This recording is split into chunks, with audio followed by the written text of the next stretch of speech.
Get it? so I'll much drink it. higher out of the snow. We're gonna. And then we put that How, shield in between. I'm gonna. how badass are those magnets on those lenses? Those are solid.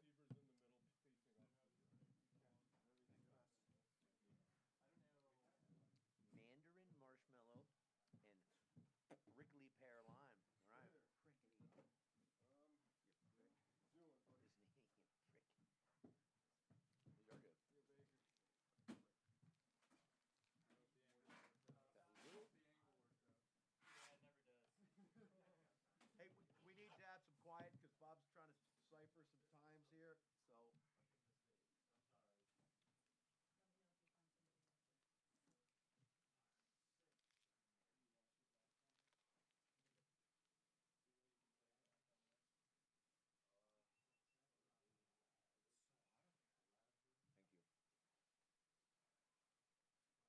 Well,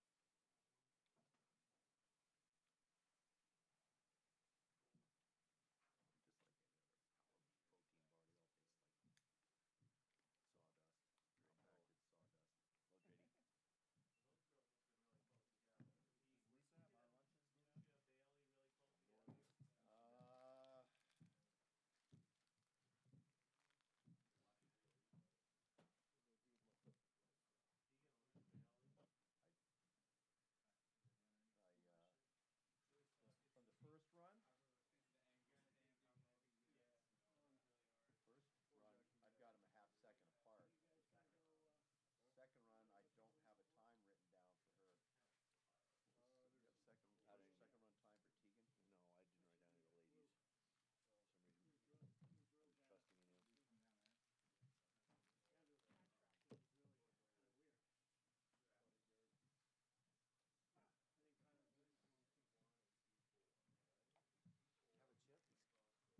Obviously, they're not skiing. They're skiing around it now. So take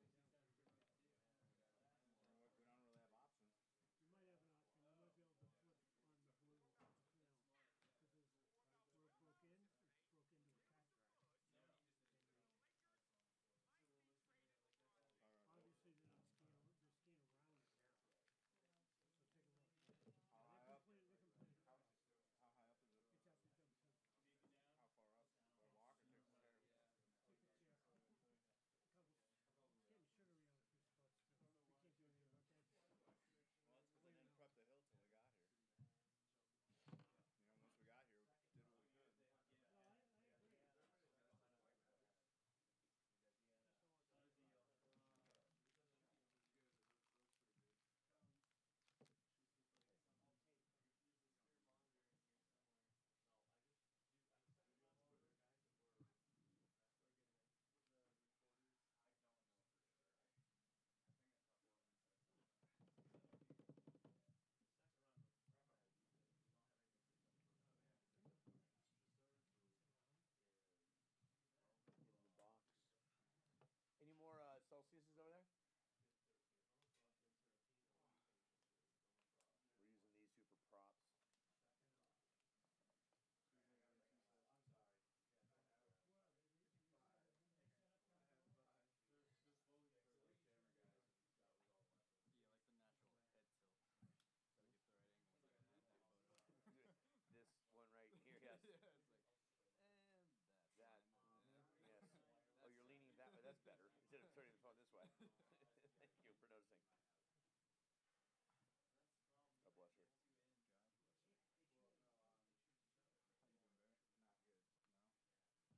How you doing, Barry? Not good. No? Horse is breaking up. Timing's not working that great. So, I mean, for slalom, and there's holes and shit in the course. How do I just set around them? What, from GS, you mean? From GS to slalom, yeah.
everything he needed. This incredible 3/4 length puppy that I could have just worn that in my Speedo and it would have been fine. It was that warm. I'm like, this is great. Of course, I dragged 2 50-pound bags with me. I didn't need one of them. Yeah. But you never know what they're gonna provide you with. You know, something too tight or rarely is anything too small on me. Can I have one of you guys tighten up the finish line cam too?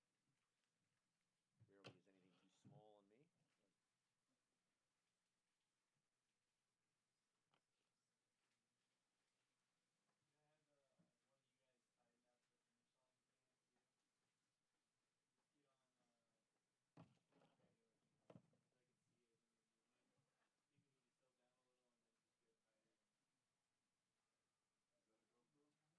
qualifiers. for like the recording, but this way they can like adjust the coloring, so it's kind of like it's hard. If the interlace footage doesn't look good, then you need to slow it down. It's all Okay. spiky. And The second GoPro's one, interlace? Nah. Oh, I the other took one. those the box printout, make GoPro's sure I didn't progressive. transfer them Yeah, from. Or can you I think change it? you could probably change it to Yeah, this interlace, sides but are going from here down. I get how long No, they that's keep. mine, but this one's These long. are. Quick Oh release. no, you're good. Just take your cream puff and You never had cream puff? Okay, so that is those that are Yeah, good. qualified. And Love those the details. Never had Got cream a puff. little egg too. This one's not bad. well, I don't know that yet because now I got to take the 8 and the 8 and put each of the Went through your syntax. bed last night. The Celsius And I already wrote pass that. Red Bull. There's no way. That's not true. Is it not true? Well, For what? For second run, entering the top four, sales, not top sales, but four, like distribution for the red or or the top four distribution. blue Oh, for the second I run. mean, I could kind of see it Win. though. Like Maybe just for I could see it Right, happening. because now they're in In the certain Walmart. maybe in a certain region. But like, Yeah. No way. no way. Yeah. Right, so Grocery you're stores, taking not you're taking 7-Eleven. 4 on each course first run, 4 on each course second Yeah. run. right. That's 16. Right, so then this would be 16. Because I've So, seen Red Bull delivery trucks. so that's I've what I not want yet to check seen next. Celsius. The 22, only time I've 7, actually 8, seen Celsius, yeah. Celsius first. But she didn't qualify the first run. No, like that's Erin what didn't was. qualify the first run. There are I mean, there's his Can they just tape, not if promote you the do the first one? four, with the men, right? with the men. But this has nothing to do with Right. the tape, yeah, no, Oh no, I know, but they're not altogether. like I'm not even worried about the women or the tape. Right. Just marketing shit. Yeah. So then now I gotta do, so with that, this one's done, and I'm seeing it. Yeah, I saw orange exclusive. Where are all those? In the pen? So now I Yeah, gotta just go right to underneath. That's your That brown pen on the left. mine. So we're at 51, 76,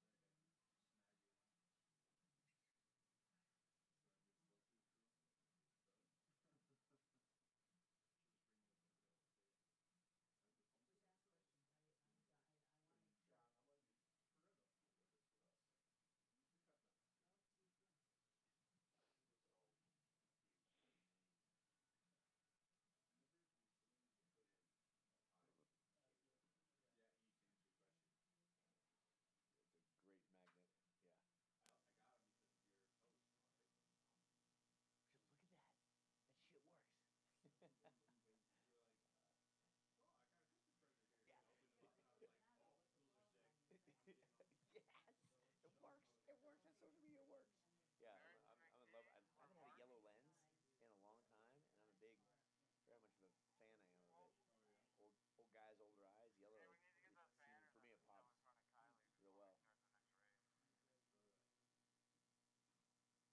Yeah, I'm in love. I haven't had a yellow lens in a long time, and I'm a big, very much of a fan I am of it. Oh yeah. Old guys, older eyes, yellow. It seems for me it pops real well. Try that. Yeah, on the optical side, you know, should not adjust it. Oh, then you got seatbelt. Yeah, how's that case too? The case is great. Yeah.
All right, attention, ladies and gentlemen.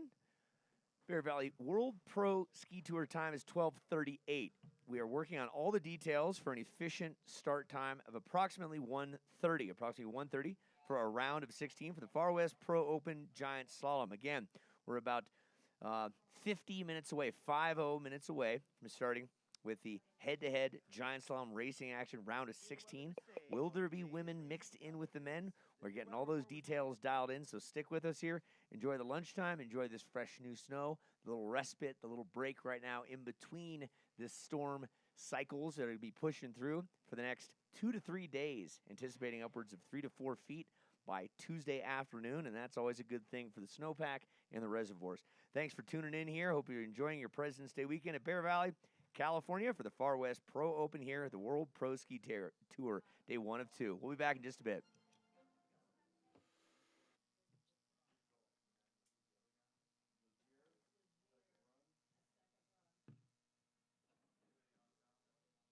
Saw some food.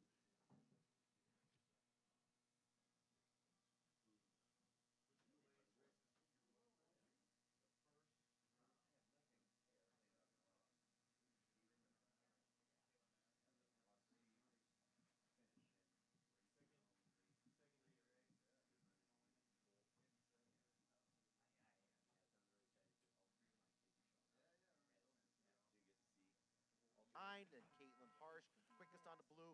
Let's see how these two go. As they've switched sides. Harsh with a good clean start. Mozinski right there with her down the pit. Looks like Harsh got a little bit of a jump, but again, we're racing the clock. Mozinski was fastest on the red this time. Harsh would like to show her that she can be quick, but here comes Mozinski. Blows by over the first jump. The Canadian out in front, your defending tour champion. Again, her first run time, 28.29 on the red course side. Let's see what she's got in the blue. Harsh trying to close the gap again. Racing against the clock here this morning, this afternoon. We'll be racing for differential across the line. Goes there.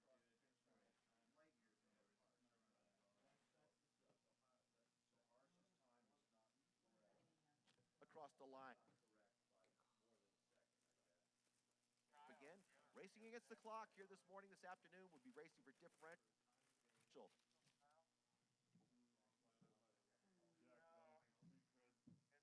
Yeah, do it, bro. Do it.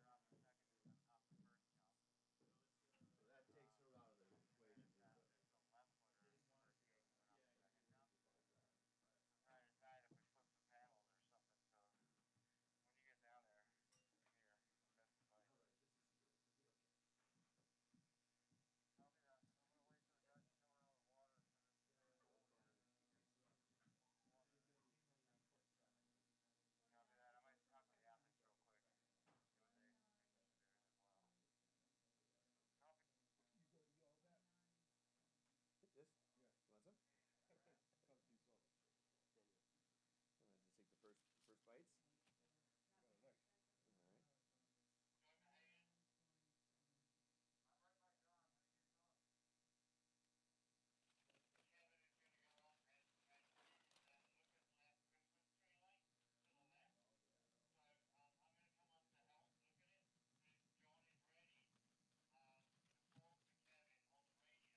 Chance. Tell them neither.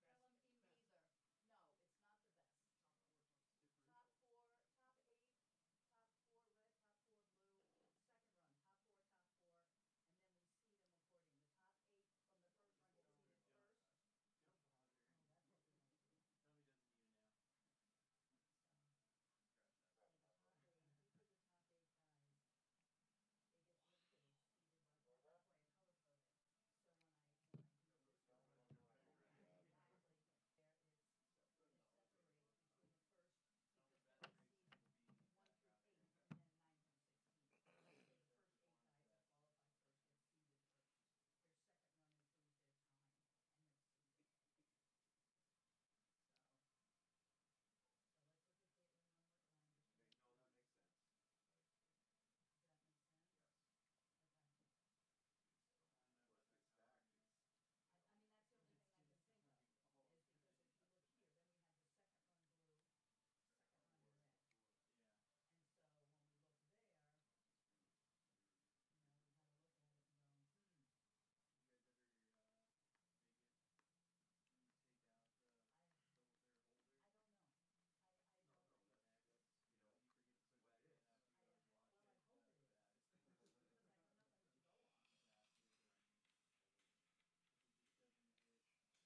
Greetings, salutations, hello. We are working on the specific details of the top 16. We are just about there. Well, our start time is now scheduled for 1:45.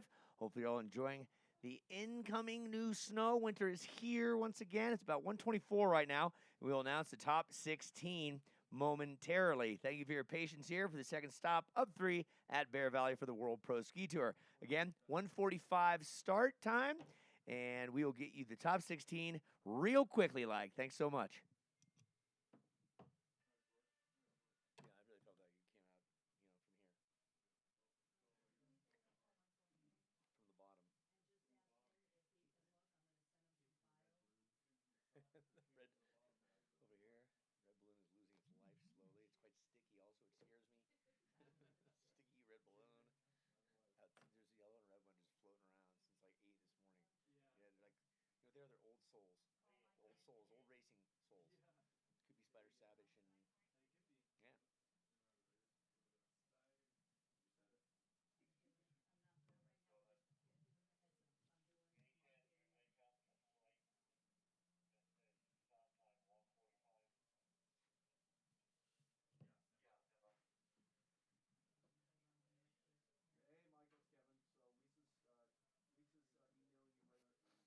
So that so you write all on it. So I don't know,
A New Year's baby, American Caitlin Harsh just celebrated her 22nd birthday. In 2022, she finished third overall on the tour. A graduate of the University of Colorado, she looks to make Steamboat her first tour victory. My name is Caitlin Harsh. I am a New Year's baby, so I just turned 22 4 days ago now. So this is a super fun way to start the new year, start the new age. My mom was a ski racer, so I think she planned that. She wanted me to have a great ski racing birthday.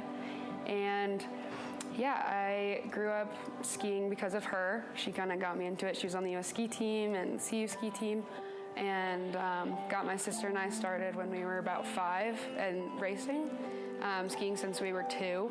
My mom is my biggest supporter in the whole world. She's awesome.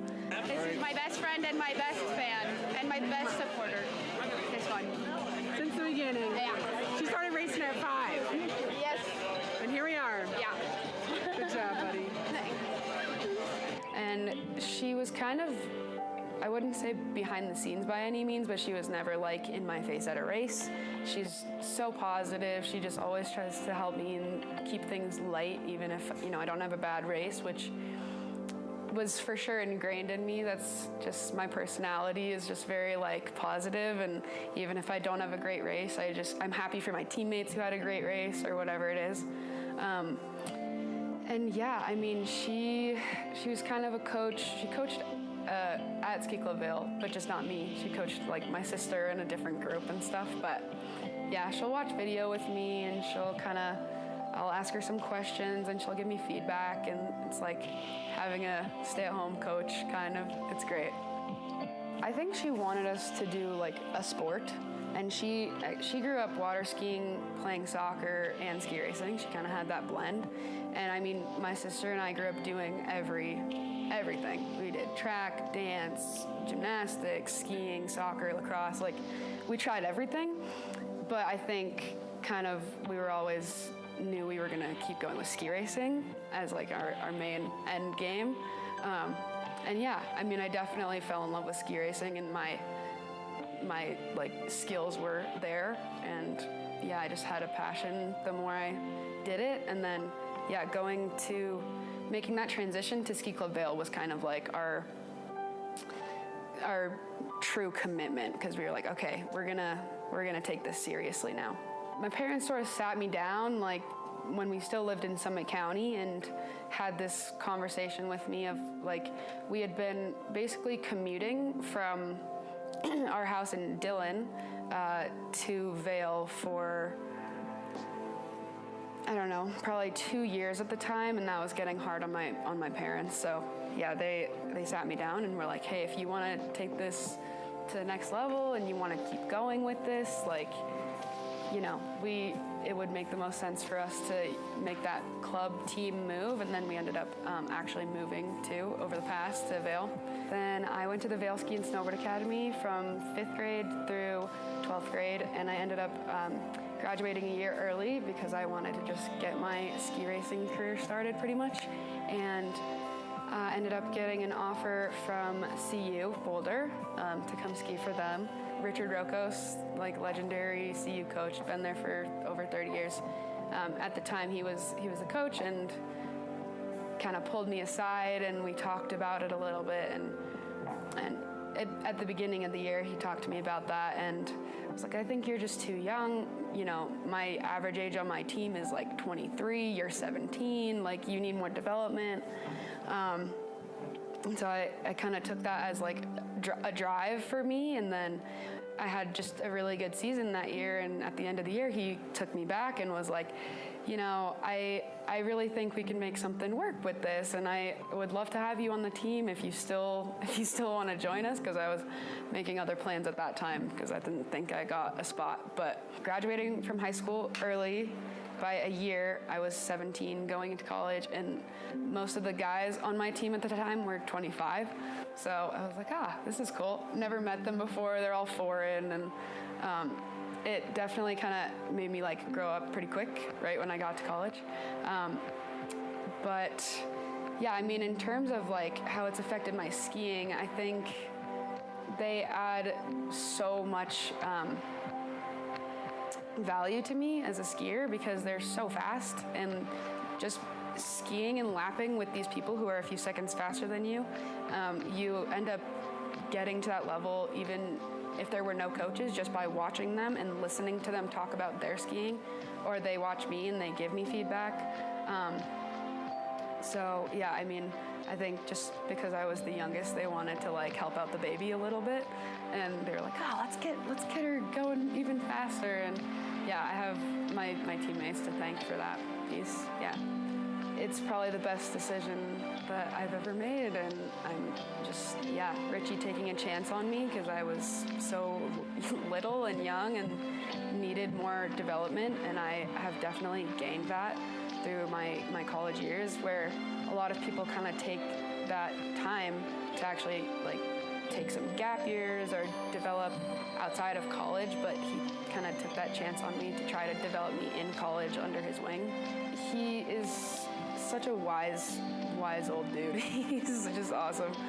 But yeah, him and Stephen Hughes were definitely like some great mentors for me the past couple of years, and now we've since switched coaches who they're also a great team for us, and yeah, definitely consider them my mentors, and my teammates for sure helped a lot. So I've been there the past almost 5 years skiing for them, and I graduated in May, and I graduated with a degree in business with finance and real estate emphasis. So I got a job doing that this summer, and then I actually retired. So this is my unretirement series right now. And yeah, I'm back at it. One more year. A car like this shouldn't exist. Something this big, this luxurious, shouldn't move like a Mazda. And yet, it does. Oh my God, it sounds epic as well. This car is an SUV with bragging rights. The three-row Mazda CX-90.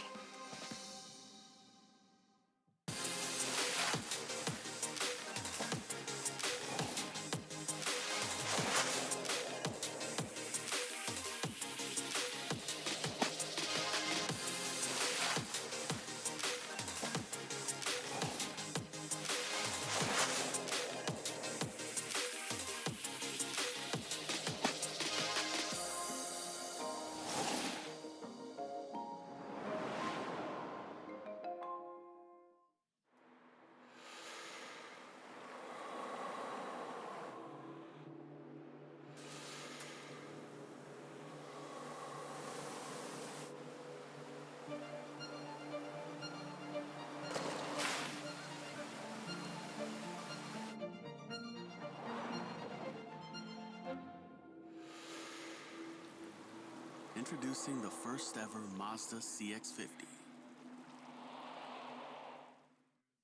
The best nights start with Jägermeister. Made with 56 botanicals. Always served ice cold. Take a miracle to come back from this. Heartbreaking end to the season. But what's this? For the moments when anticipation Clock's counting down. 5 seconds. 3, 2, becomes celebration. Jägermeister. Meister the moment.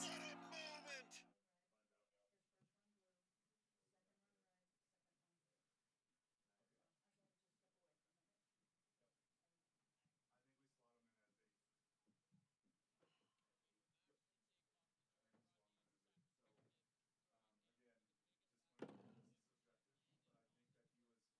Who's got tequila? It's not a solution, actually. I'll tell you from experience, it ain't the solution. It's temporary. It will not fix.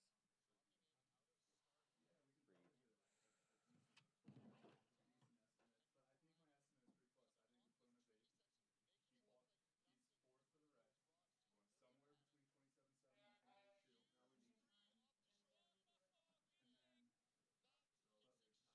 Back over on the red course side, day one on Saturday, then it was Michael Ankeny. the veteran. So rookie and a veteran. What a novelty. And the wind is picking up. The snow is going to increase throughout the course of the day. So conditions are getting a little more challenging. But Solvik on the right-hand side, Norway, USA, Ankeny on the left-hand side. So coming out about dead even. Ankeny a little bit twisted there. A lot of pressure on the tail of the ski as he starts to pull away over Solvik down the blue course side. Ankeny really clean. Keeping the pressure on that outside ski all the way around the turn, staying on line. But here comes Solvik right alongside Ankeny. As I was talking about Ankeny, pulled right back into the picture.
Welcome back. The time is right for a little bit of round of 16 action here. The World Pro Ski Tour, Bear Valley, California. Uncle Lee alongside Kevin Clark. You got yourself a list right there, a whole bunch of brackets. Why don't you break it on down for us? Round of 16 up first, and this is very new to the World Pro Ski Tour.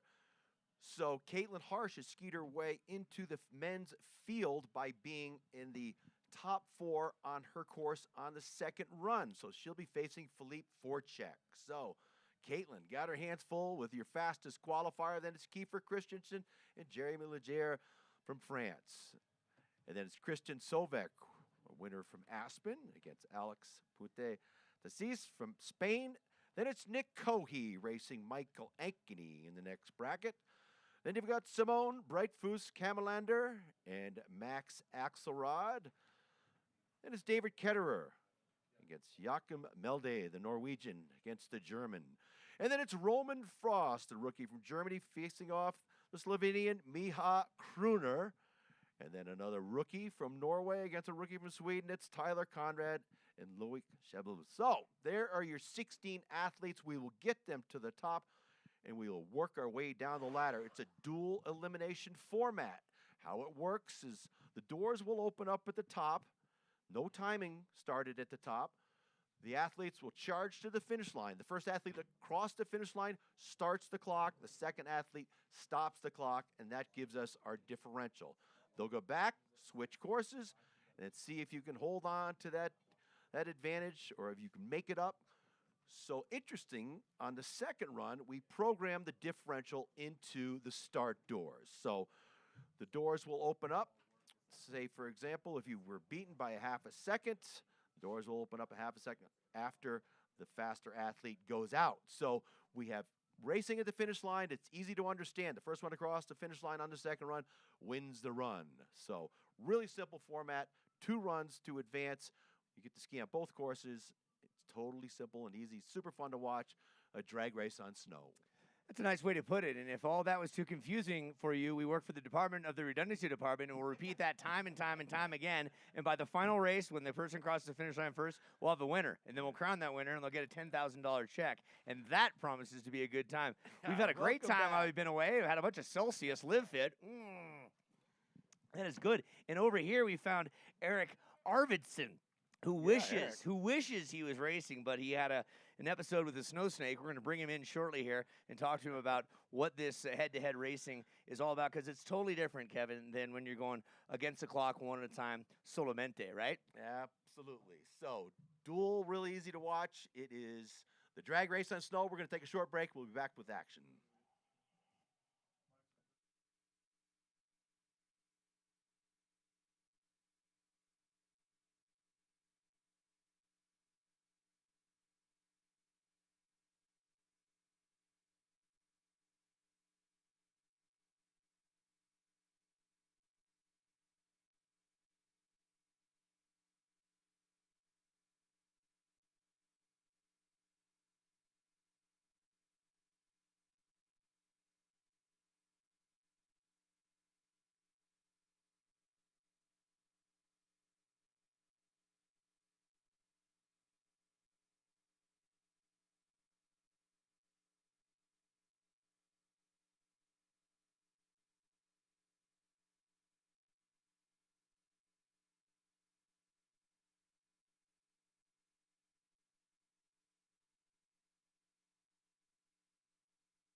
A car like this shouldn't exist.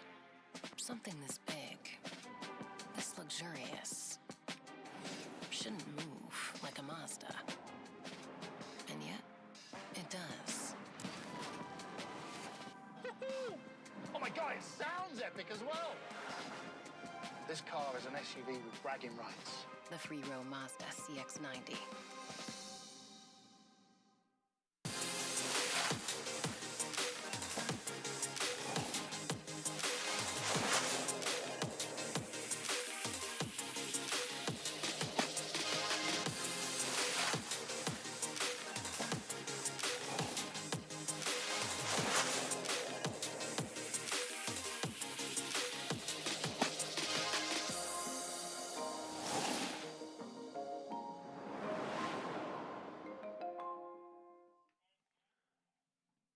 Welcome back to Bear Valley World Pro Ski Tour, stop 2 of 3. We're getting going in about 5-10 minutes time. Once everyone is up top, Kevin Clark is over there. I'm Uncle Lee, and Mr. Eric Arvidsson in the house. What a pleasure to have you in the mix. We certainly wish that you were out there.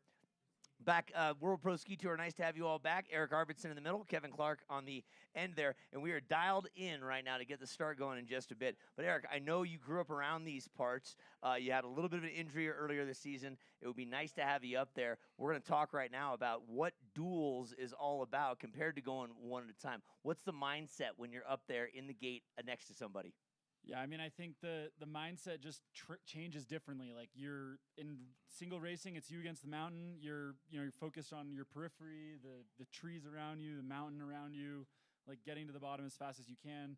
You're thinking so much about the line, looking at the snow, seeing the grooves. With racing, it's a whole nother ballgame. You got all the same things. With dual racing, it's a whole nother ballgame. You got all the same things to think about, and then out of your periphery, you're usually seeing a guy. And you can't really tell if he's ahead of you or behind you, so you're always pushing 100% and hoping that you're the one who gets to the finish first. So it's pretty exciting stuff. Yeah, that's the good stuff here. Bear Valley, home turf for you. You grew up around here. It's at the basically end of a road because the pass is closed. So you have this whole entire community to yourself. Talk to us about growing up here, the rat pack that you had. I mean, you probably didn't realize how great it was until you got to be a little bit older. No, it's such a unique place, and just pulling up with a bunch of my friends who were staying at our house for the race this weekend and getting loaded up on the snowmobile and driving up to the house and realizing just then when you're bringing these people from Vermont and from Canada and from Tahoe, used to, pulling into their heated driveways and ripping into the garage, like showing them the real mountain experience. So it's just been so fun. And this was it was like an endless playground growing up on the weekends. Parents just turned us loose.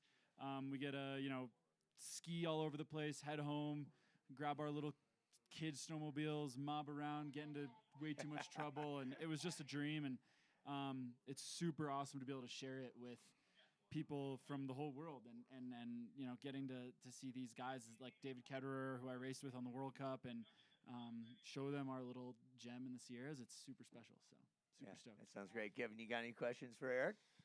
So how far is it over to Tahoe when you could drive from here? Summer or winter? And if you do you have a helicopter or not? Helicopter, snowmobile. I mean, so Highway 4 goes up and over the Sierras. The drive in the summer's under 2 hours, but in the winter it's a bit of a trek. You got to go all the way down to Sacramento and back around. Yeah, or a long snowmobile ride. Based on yesterday, it's hard to make it under 4 hours from Tahoe City. Yeah, my dad likes to say it's like he's driven every single route, and they all take 4 hours. They do. It doesn't matter. Yeah, no matter what you do. But regardless, that's the beauty of this place. It's nestled in here. If you know, type of thing. Now let's talk about like Kyle Rasmussen, someone you probably looked up to as a youngster, U.S. team member, had a World Cup victory in Wengen, I believe, and he just like the pride of Bear Valley. He's still here. Had a handshake and a hug last night. He embodies a community. Oh my God, his family has meant so much to this place. I mean, obviously they developed it. We're part of the group that built the ski area in the 60s.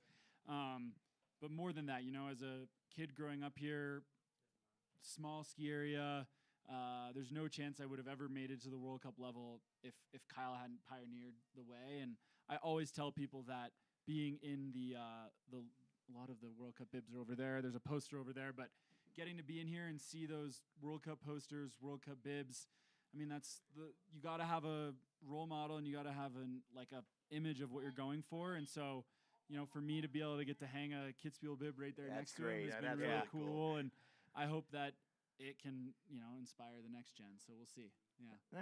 Nice. What are you doing presently to give back to the community? Like you're a World Cup, or you made it to the Premier League. Like you said, we got a Kitzbühel just to our right here. There's a Kitzbühel banner with your name on it. I mean, that bib rather, that had to be a really crowning achievement for you. What are you doing to pay it forward? Yeah, I'm trying to be around here as much as I can this winter. That's the unique thing about being injured is I have the flexibility and the ability to be here. Would have been racing in Kvitfjell, Norway today and tomorrow, so wouldn't really get the chance to check in with the kids here. So I've been up watching they had a kids race a few weeks ago, been coaching the local guys, trying to get involved with the new owners, Tim Cohey and the California Mountain Resort Company, just to be around and kind of share the love for the place and hopefully get a ski camp going in the spring. We'll see if that happens this year or next, but just trying to be around as much as I can now while I'm hurt, and then obviously I won't be able to in the next few years, but going to do my best. So. Yeah, it's never a good time to get hurt, but if you're to pick a year to do it, before World Championships, before Olympic qualifiers, yes. probably the best of timing. Yeah, I mean, you only get these no Olympic, no World Champs years every, 4 years, I guess. Yeah. You get one of them, so it's definitely, if you're going to have one, it's the one to choose. Yeah, good timing. Anything else, Kevin, you'd like to ask our beloved guest? So, did you do any parallels when they were doing them, the World Cup? Never did a World Cup. Mostly been on the downhill side of things, but definitely done some nationals. We used to do them at J2 Nationals, even like local races up in Tahoe. So, yeah, I always loved it. I did World Juniors. I did a few times, which was really cool, the team event. I never really got fully comfortable having that kind of person next to you. And there's something about the angle that even if you're ahead of them, you think that they're ahead of you when you're skiing like right by them. So I think that being able to stay calm, connected, just focus on the skiing is really tough. And I'm just impressed by these guys who are. Have you had the opportunity to check out the start? Yeah, love the horse skates. Super cool. I have never done the horse skate ones, just those ones.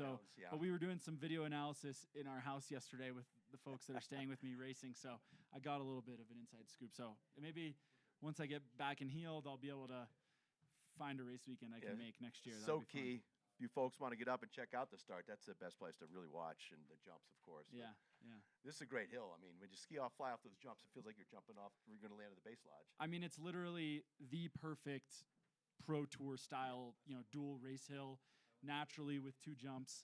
And I was actually talking to Kyle last night, and I was asking him if he remembers them ever doing any dirt work on that hill, because it seems too good to be true. I mean, you'd think that it was designed like in a lab. It's unbelievable. So usually you have fall line one way, fall line the other. It's just fall line. And direct. He said no. He said like for as long as he can remember, that's just the way it naturally was, and it's just incredible. So you got any favorites in the lineup today?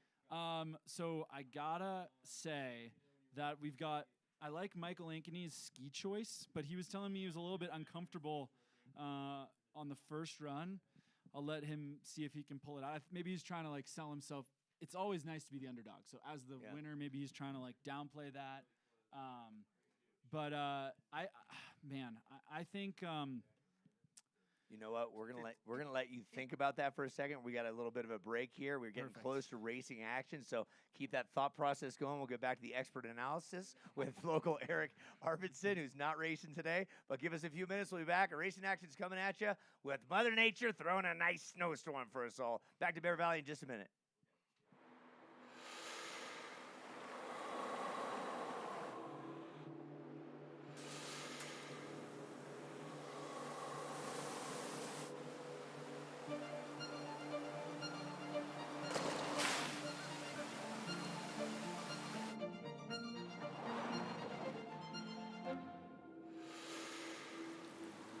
Introducing the first ever Mazda CX-50.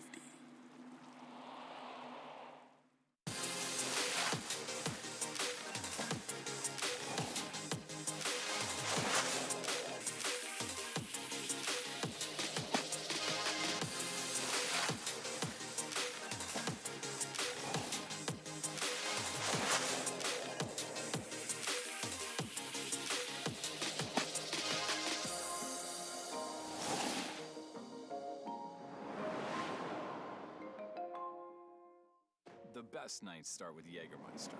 Made with 56 botanicals. Always served ice cold. It will take a miracle to come back from this. Heartbreaking end to the season.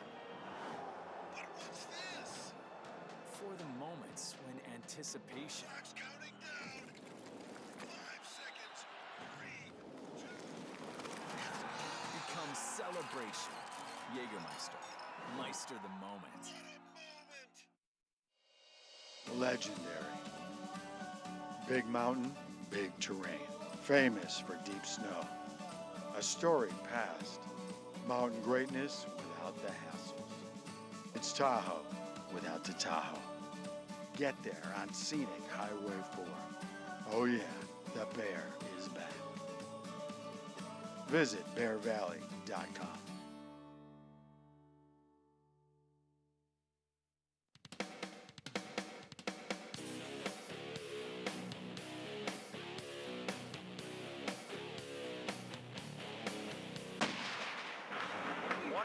One 800 buy tough.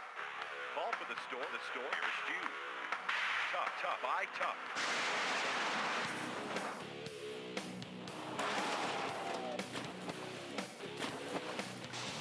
For the best deal on the best shed or garage, visit toughshed.com.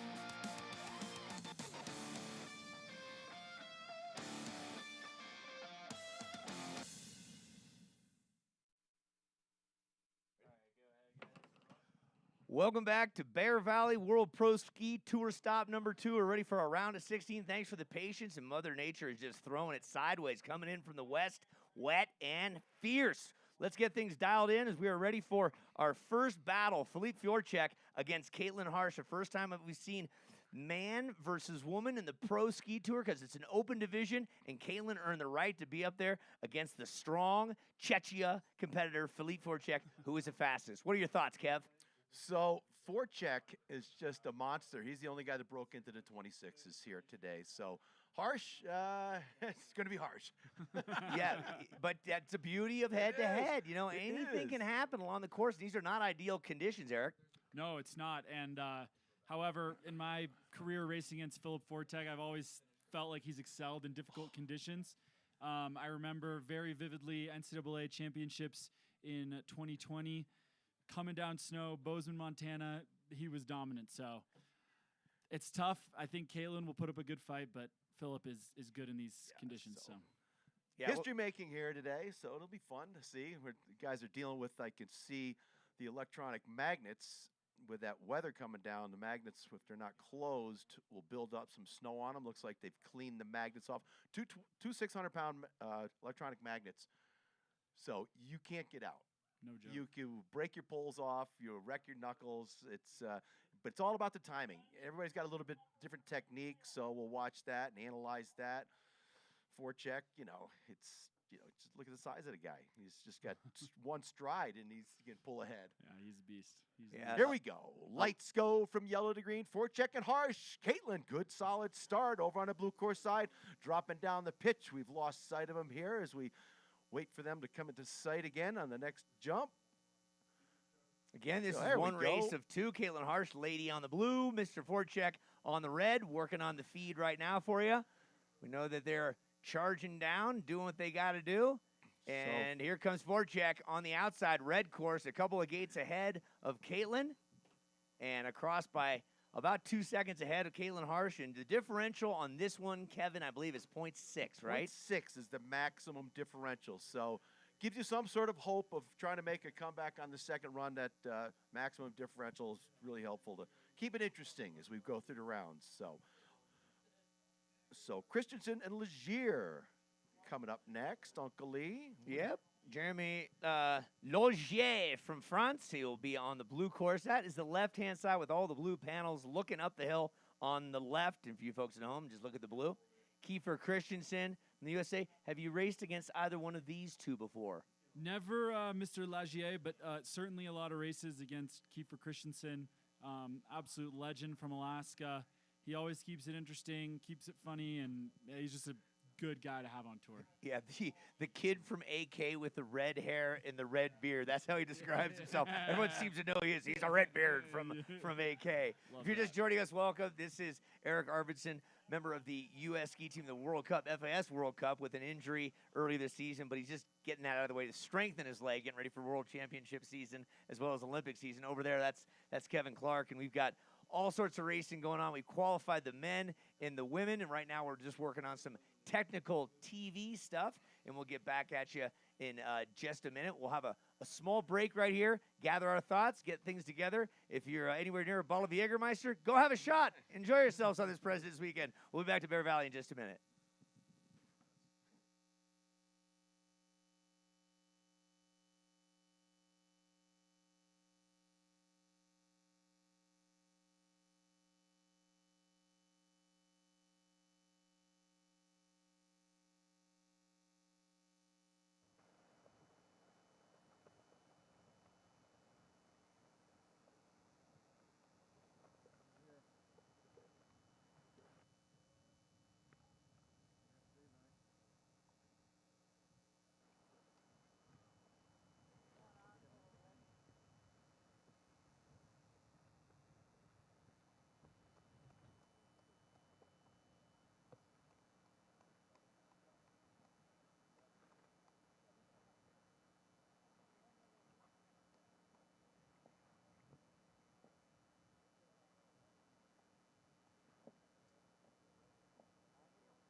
You spent a lot of time racing. How does the visibility play in? Changing the goggles around. How does it play with your mindset? I mean, it changes so much. You'd never believe it, or you couldn't imagine just how much faster and how much more comfortable you are when you can see every single ripple in the snow. And looks like we're going here, folks. Yeah, green is good. Green is go. On course, Christensen on the red course. Lagier on the blue, on and running. So good even start. Good pressure top of the turn. So crucial to get that ski on a high edge angle. Off the first bump, they're clearing that little bit of a... ooh, there goes some dead even still as they head down to pitch. Christensen and Lagier in the blue. Looks like the Frenchman maybe with a little edge. Too close to call here. Down to the bottom bump they go. Touching down about dead even across the line. Who's going to be with the advantage? Woo, that was tight. I'm giving it to Christensen. Yeah, .145 to Christensen. Super close there. That was a good run from Kiefer. I mean, he looked like he had a hard time getting the skis going on the first 4 or 5 turns. I know there's not a lot of speed there, and these guys got long skis, but he got them going and ripped all the way to the bottom. And let me talk to you about this. Do you practice that in training? That first getting that body part way out in front, trying to break the beam. Usually, we used to fine guys on our team if they reach too hard in training. You know, you kind of need to save that for the race, but. You definitely. I used to always in inspection reach for the line, just kind of a reminder that it's go right, time. Right, exactly. Just kind of become a habit. Yeah, exactly. You used to find guys. Oh yeah, we used to give guys grief if they reached in training. Can't be too much of a hard. Yeah, these guys got the big reach with the your outside ski trailing behind you in the air. Yeah, you got to get it above your head for style points. Right, style sure. points. Yeah. Eric, let me ask you this: you've done a lot of racing in your time. Have you been on a course crew? Have you been on a race course crew where you had to set the banners, set the start gates, set the gates? Have you been involved in that capacity? Been involved a bit, particularly last year. I was a pace setter at NASTAR Nationals, and they had some tough snow conditions the last day. So myself and Kyle Negemir, the other pace setter, we took the rakes and worked all day, and definitely gives you an appreciation for all those folks that have worked their butts off for you throughout the years. Yeah, because you get the creme de la creme now. You've been around the globe on the World Cup and whatnot. You've earned your ranks through there. Anything you would like to say on behalf of all the course workers out there today? Course workers around the country, thank you for all you do. getting all our races off, and especially here at Bear Valley today. It seems like the Sierras are pulling out their best stuff just in time for the race. So, right. All the power to you. Good luck. Yeah, Mother Nature knows what's up. And look at that. The lights are going to go green any second. Christian Sovek is on the red course. Alex Puente Tessias from España on the blue course. Take it away, Kevin. So Tessias figured out to start. First time. Nice clean turns. He had trouble in the first round of his qualifying round, but he's on fire here. Looks like a little bit out in front right now with Sovek. Sovek winning the race in Aspen. Tessias letting it run down there. Really gets a good power out of the skis. You got to make energy. The skis will give you energy back if you load it up and move with it. So, to the bottom bump, another good close race. Love it. Across the line, looks like... Oh, that is close. Very close. Sovek, .061. Ooh, right there. So the run into the bowls by Alex Puente Tessias. What'd you see there, Eric? That was a tight race. I honestly thought that Sovek didn't have it, but he stayed a little bit more compact over the last jump, and I think that made the difference. It's interesting. We've had 3 winners from the red course so far. It's always interesting to see how that progresses, and they get a shot on both courses, but it still can matter a bit, kind of if you got that advantage on the first run or the second run. So let's see how that progresses. I know we've had to do some work on the course, a little bit breaking up in some spots. All that new snow you guys got, and Kyle Rasmussen spent 2 days holding on to the end of that water hose, putting tens of thousands of gallons down like we did last year. He's a heck of a hoser. Let's set the stage. Nick Cohey, local boy, on the right-hand side, red course against the Joker, Michael Ankeny on the blue. So Ankeny so powerful out of start, gets a little bit of a jump on Cohey as they head down the pitch into the first jump. This jump is really crucial to clear that knuckle and get a good smooth landing. You see him bounce a little bit. Ankeny, the Joker out in front, clean. Cohey not letting him get away, though. Into the second bump they go. Ankeny still has the edge over Cohey as they head for the finish. We've seen the red course be quick down here. Yeah. Here comes Cohey on the red course side. Oh, Cohey's all kinds of trouble. Oh, no. Oh, we were just talking how the red course seems like it slowly picks up where Cohey's skills were, and all of a sudden he's got ahead of himself. And I think Nick, he saw that Michael had a little bit of advantage, and he tried to risk a little bit too much and just couldn't pull it off. But honestly, if you're gonna, if you're gonna beat Michael Ankeny, you got to be on the limit. So all the props to Nick Cohey for going for it out there. Yeah. And with the .6 max advantage, anything can still happen. So it'll be a good run, second run. We know that Nick's dad, mom, and son, Mac, are in the crowd. I was right next to him early this morning. Mac is, you can just tell he's got the eye of the tiger for skiing already at the spry age of 3. He's hungry like his dad. It's really nice to see the Cohey tribe out here. Oh yeah, Coheys are the best, and we're happy to have them in Bear Valley. So back at the top, it's going to be Simone Brightfuse Cameliner and Max Axelrod. Simone was your 3rd quickest qualifier. He picked up 3 points for being second in the speed run. It was Loic Jabal with the speed run win, picking up 5 points and $100. And David Ketterer was 3rd in their speed run qualifying. So let's see what Max Axelrod has for your defending tour champion. Yeah, SBK was not happy with his Aspen experience. He's trained a lot more back in Austria, did a couple days at Palisades Tahoe. The wild child, however, on the blue. Watch out for Axelrod. He's not afraid to throw it down and throw caution to the wind. So SBK particularly getting a jump over Axelrod as they head. Oh, Axelrod down. Oh, takes a gate to the face there. Hopefully he is all right. So Cameliner is going to be out front and all alone. Don't know if he is. Does know if Axelrod's not there anymore. I think he's putting on coast now. Yeah, he sensed that. I think you can see that Axelrod's down, so now it's just about making a clean run through the finish and getting ready for the next rounds. Yeah, so SBK's got his coach. Let's have a look right now. Most importantly, let's make sure Axelrod is okay. Gets a little late on there, and he's trying to compensate for it here. And I think this is the gate that takes him down. Gets into the back seat. Ooh, the backwards twisting fall. And then here, head goes through. Ooh, and that's a chiropractor's delight right there. No, that was harsh. Yeah, that's going to keep someone in business for sure. Looked like he's concerned about some body part there, trying to make I think his knees, to me, looked good, but we'll have to wait and see. Yeah, he's moving on his own right now, so we don't like to speculate. He's just assessing the situation. Again, Max Axelrod, 30 years young from the Squaw Valley ski team back in the day, and he's moving. That's a good thing. And again, we don't speculate. We're going to make sure that we get ski patrol on the situation, and we'll be back with more information when we have it. So again, we're in the round of 16. That was right in the middle of where we need to be. And when you see someone stand up, that's usually a good sign. Grabbing the knee, not Yep. good. We'll just have to see what happens there. So again, that was Max Axelrod going up against Mr. Simon Kammerlander Breitfuss, and we'll give you the update from that. Next up is going to be Ketterer and the Norwegian Milde, who's a young go-getter. We'll fix the gates and take a small break and be right back with more action here at Bear Valley for the second stop of 3 at the World Pro Ski Tour.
Would you look at the bluebird conditions with just a little bit of a haze of Mother Nature's snow party she's having here. Welcome back to Bear Valley, second stop of 3 of the World Pro Ski Tour.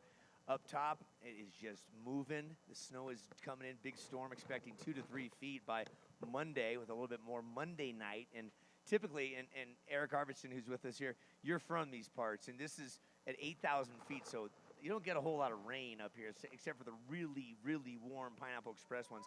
Massive amounts of snow. How does that play into this? No, tons of snow in Bear Valley, but the local crew and the World Pro Ski Tour crew have done an amazing job prepping the hill. Everyone is amazed with how it turned out, so it's legit. Ketterer on the right-hand side, the Norwegian Joachim Milde on the blue. He has impressed us so far. Let's see what happens. Milde's figured out how to get up from behind the start doors right there with Ketterer. Ooh, Ketterer gets caught on the inside edge. He's giving up some ground. Here comes Milde alongside. Ketterer's lost that in a really crucial spot. Gets flat up. Here comes Ketterer now. He was back-to-back wins here last year out in front now. Ketterer was your 5th fastest qualifier. Really getting some energy out of the ski now, working it nicely off the bottom bump. Oh, off the jump and down on the blue course side. Tough break. Oh, he was doing everything in his power, Kev and Eric, to hold on to that one, but he did that slingshot on that last turn and sent him over the kicker, that backwards twisting fall. Let's take a look. Yeah, I mean, the guys... Oh, caught that inside ski, got kicked out. Yeah, he's just a little bit inside there, and, you know, it's just the limits are too small for that, but the guys are risking everything now. You know, they know it's do or die head-to-head racing, and that's what it's going to take. So hopefully he's all right. Looks like he's on his feet. Ooh, that's a breath of fresh air that he's okay. So Joachim Milde, I had a nice conversation with him and his roommate who was on the female women's side of things today, and they're new to this. They're excited about getting into the gate and understanding it, and there's a lesson learned. He's all right as we look to the next pair. It's going to be Miha Kuhner and Roman Frost, the rookie German. Yeah. Another Westminster graduate, so a German against a Slovenian. Talked to Miha Kruner, who was coaching at Vail, and he shifted gears out to Killington, living right at the base, able to walk there and teach the kids how to ski. Said he has not had as much training as he wants, as he's been giving it back to the community. So Kruner is going to be on the blue course, where Roman Frost, the youngster, the German, on the red course. Here we go. Kuhner on the blue side, got the pressure right away from the top from Frost, the German, really completing the skis nice, getting some energy out of the skis. The German Frost touches down over the top bump with an advantage by about a half a gate now, starting to stretch it out over Kuhner. Kuhner needs to stay focused, maybe more training time, Uncle Lee. Like you said, the German looking clean and smooth off that second jump. Heading for the bottom jump, it's all Frost heading for the finish line with a max differential. Miha, uncharacteristic of his ability. Yeah, you know, Miha is an amazing skier and one of the best coaches I think we have in the club system in the U.S. right now, but he'll figure it out for the second run. You could see he wasn't really getting it going, but he'll dial it up for the second run, and we'll see what he can do. Miha, I think you're missing your good luck charm. Anya, she's in New York City. Yes, that's right. Anya, if you're listening in New York City, he's missing you. Yeah, he's our eldest in years, 33 years of age, racing right now. We'll see what we can do in round number 2. Up top, it's going to be Tyler Conrad against Shibley. Jack, relative newcomer to the game here. No, excuse me. Loic Chablais. Oh, Chablais, excuse me. So, yeah, Shibley is such a newcomer to the game, and he's not in the finals. Yeah, we, from Middlebury. No. Tyler Conrad's a Middlebury alum like myself, so stoked that he's here racing with us. Yeah, married to Hedda Bernstein, and Hedda, geez Louise, have you seen her resume? I mean, her resume is incredible. Middlebury College graduate, number 1, I got to put that there. But then Telemark World Champion, bronze medalist. Skier cross? Bronze medalist in Alpine and Slalom 2001. Oh. And silver medal at the Olympics in skier cross in Canada, right? Yeah. I mean, just virtual 3 sports. Lord of the boards, right on. Here we go. All right, out on track they come. Conrad, the red course side. Jable on the blue. Their first of 2 runs. This is our first round, the round of 16 here with the World Pro Ski Tour. Blue course looking good. Jable out front, touching down with an advantage. Struggle a little bit on the red course side as he stretches it out, but you got to get the whole run done. We've seen guys go down, and the racer trailing win the run. So 1 more jump to go. This is the first run of that round of 16. We'll send it back to the top as he grabs the tuck and across the line with a max differential. Handed out on that blue course side, 0.60. Okay, so you get an idea of what it all looks like here. There's a first run of the round of 16. All 16 of those athletes are going to go back up top, swap it around, and then we'll chop it down to the round of 8. We'll be back in just a minute here in Bear Valley. A car like this shouldn't exist. Something this big shouldn't move like a Mazda. And yet, it does. Oh my God, it sounds epic as well. This car is an SUV with bragging rights. The 3-row Mazda CX-90.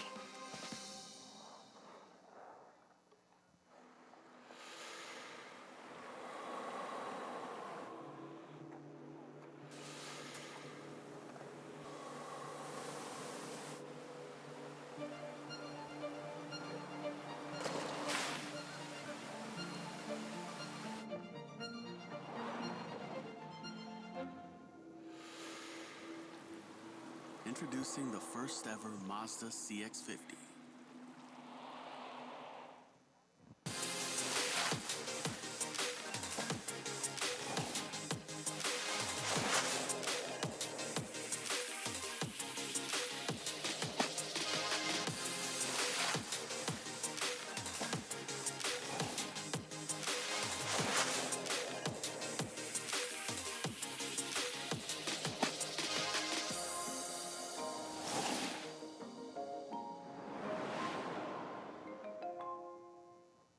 best nights start with Jägermeister. Made with 56 botanicals. Always served ice cold. Take a miracle to come back from this. Heartbreaking end to the season. But what's this? For the moments when anticipation Clock's counting down. 5 seconds. 3, 2, becomes celebration. Jägermeister. Meister the moment.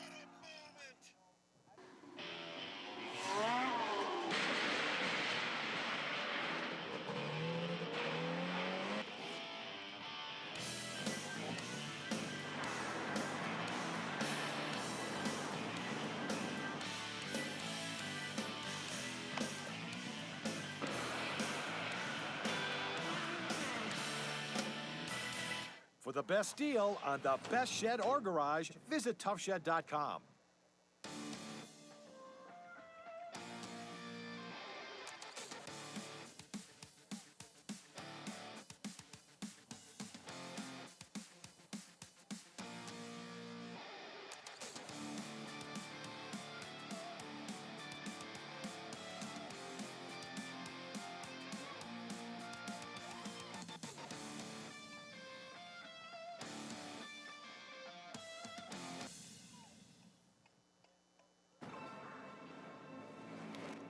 For more than half a century, Seiko has been supporting athletes in their efforts to be the best. Now, we want to bring this reliable technology to anyone striving for a goal.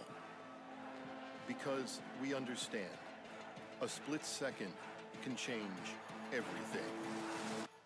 Keep going forward. Prospects. In general, ski racing is a pretty tough sport. Racers ready? Using my DNA vibe has allowed me to train harder, longer, and recover faster. Less days off, more time on the snow, beating my... Having another option to be doing what we love and to continue to race, it just keeps the sport open and keeps you in it. Legendary. Big mountain, big terrain. Famous for deep snow. A storied past. Mountain greatness without the hassles. It's Tahoe without the Tahoe. Get there on scenic Highway 4. Oh yeah, the bear is back. Visit bearvalley.com.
Time to pay some bills. Drink a little Celsius. Live fit. Good for you. This particular flavor is sparkling mandarin marshmallow. Eric, I believe this is your favorite.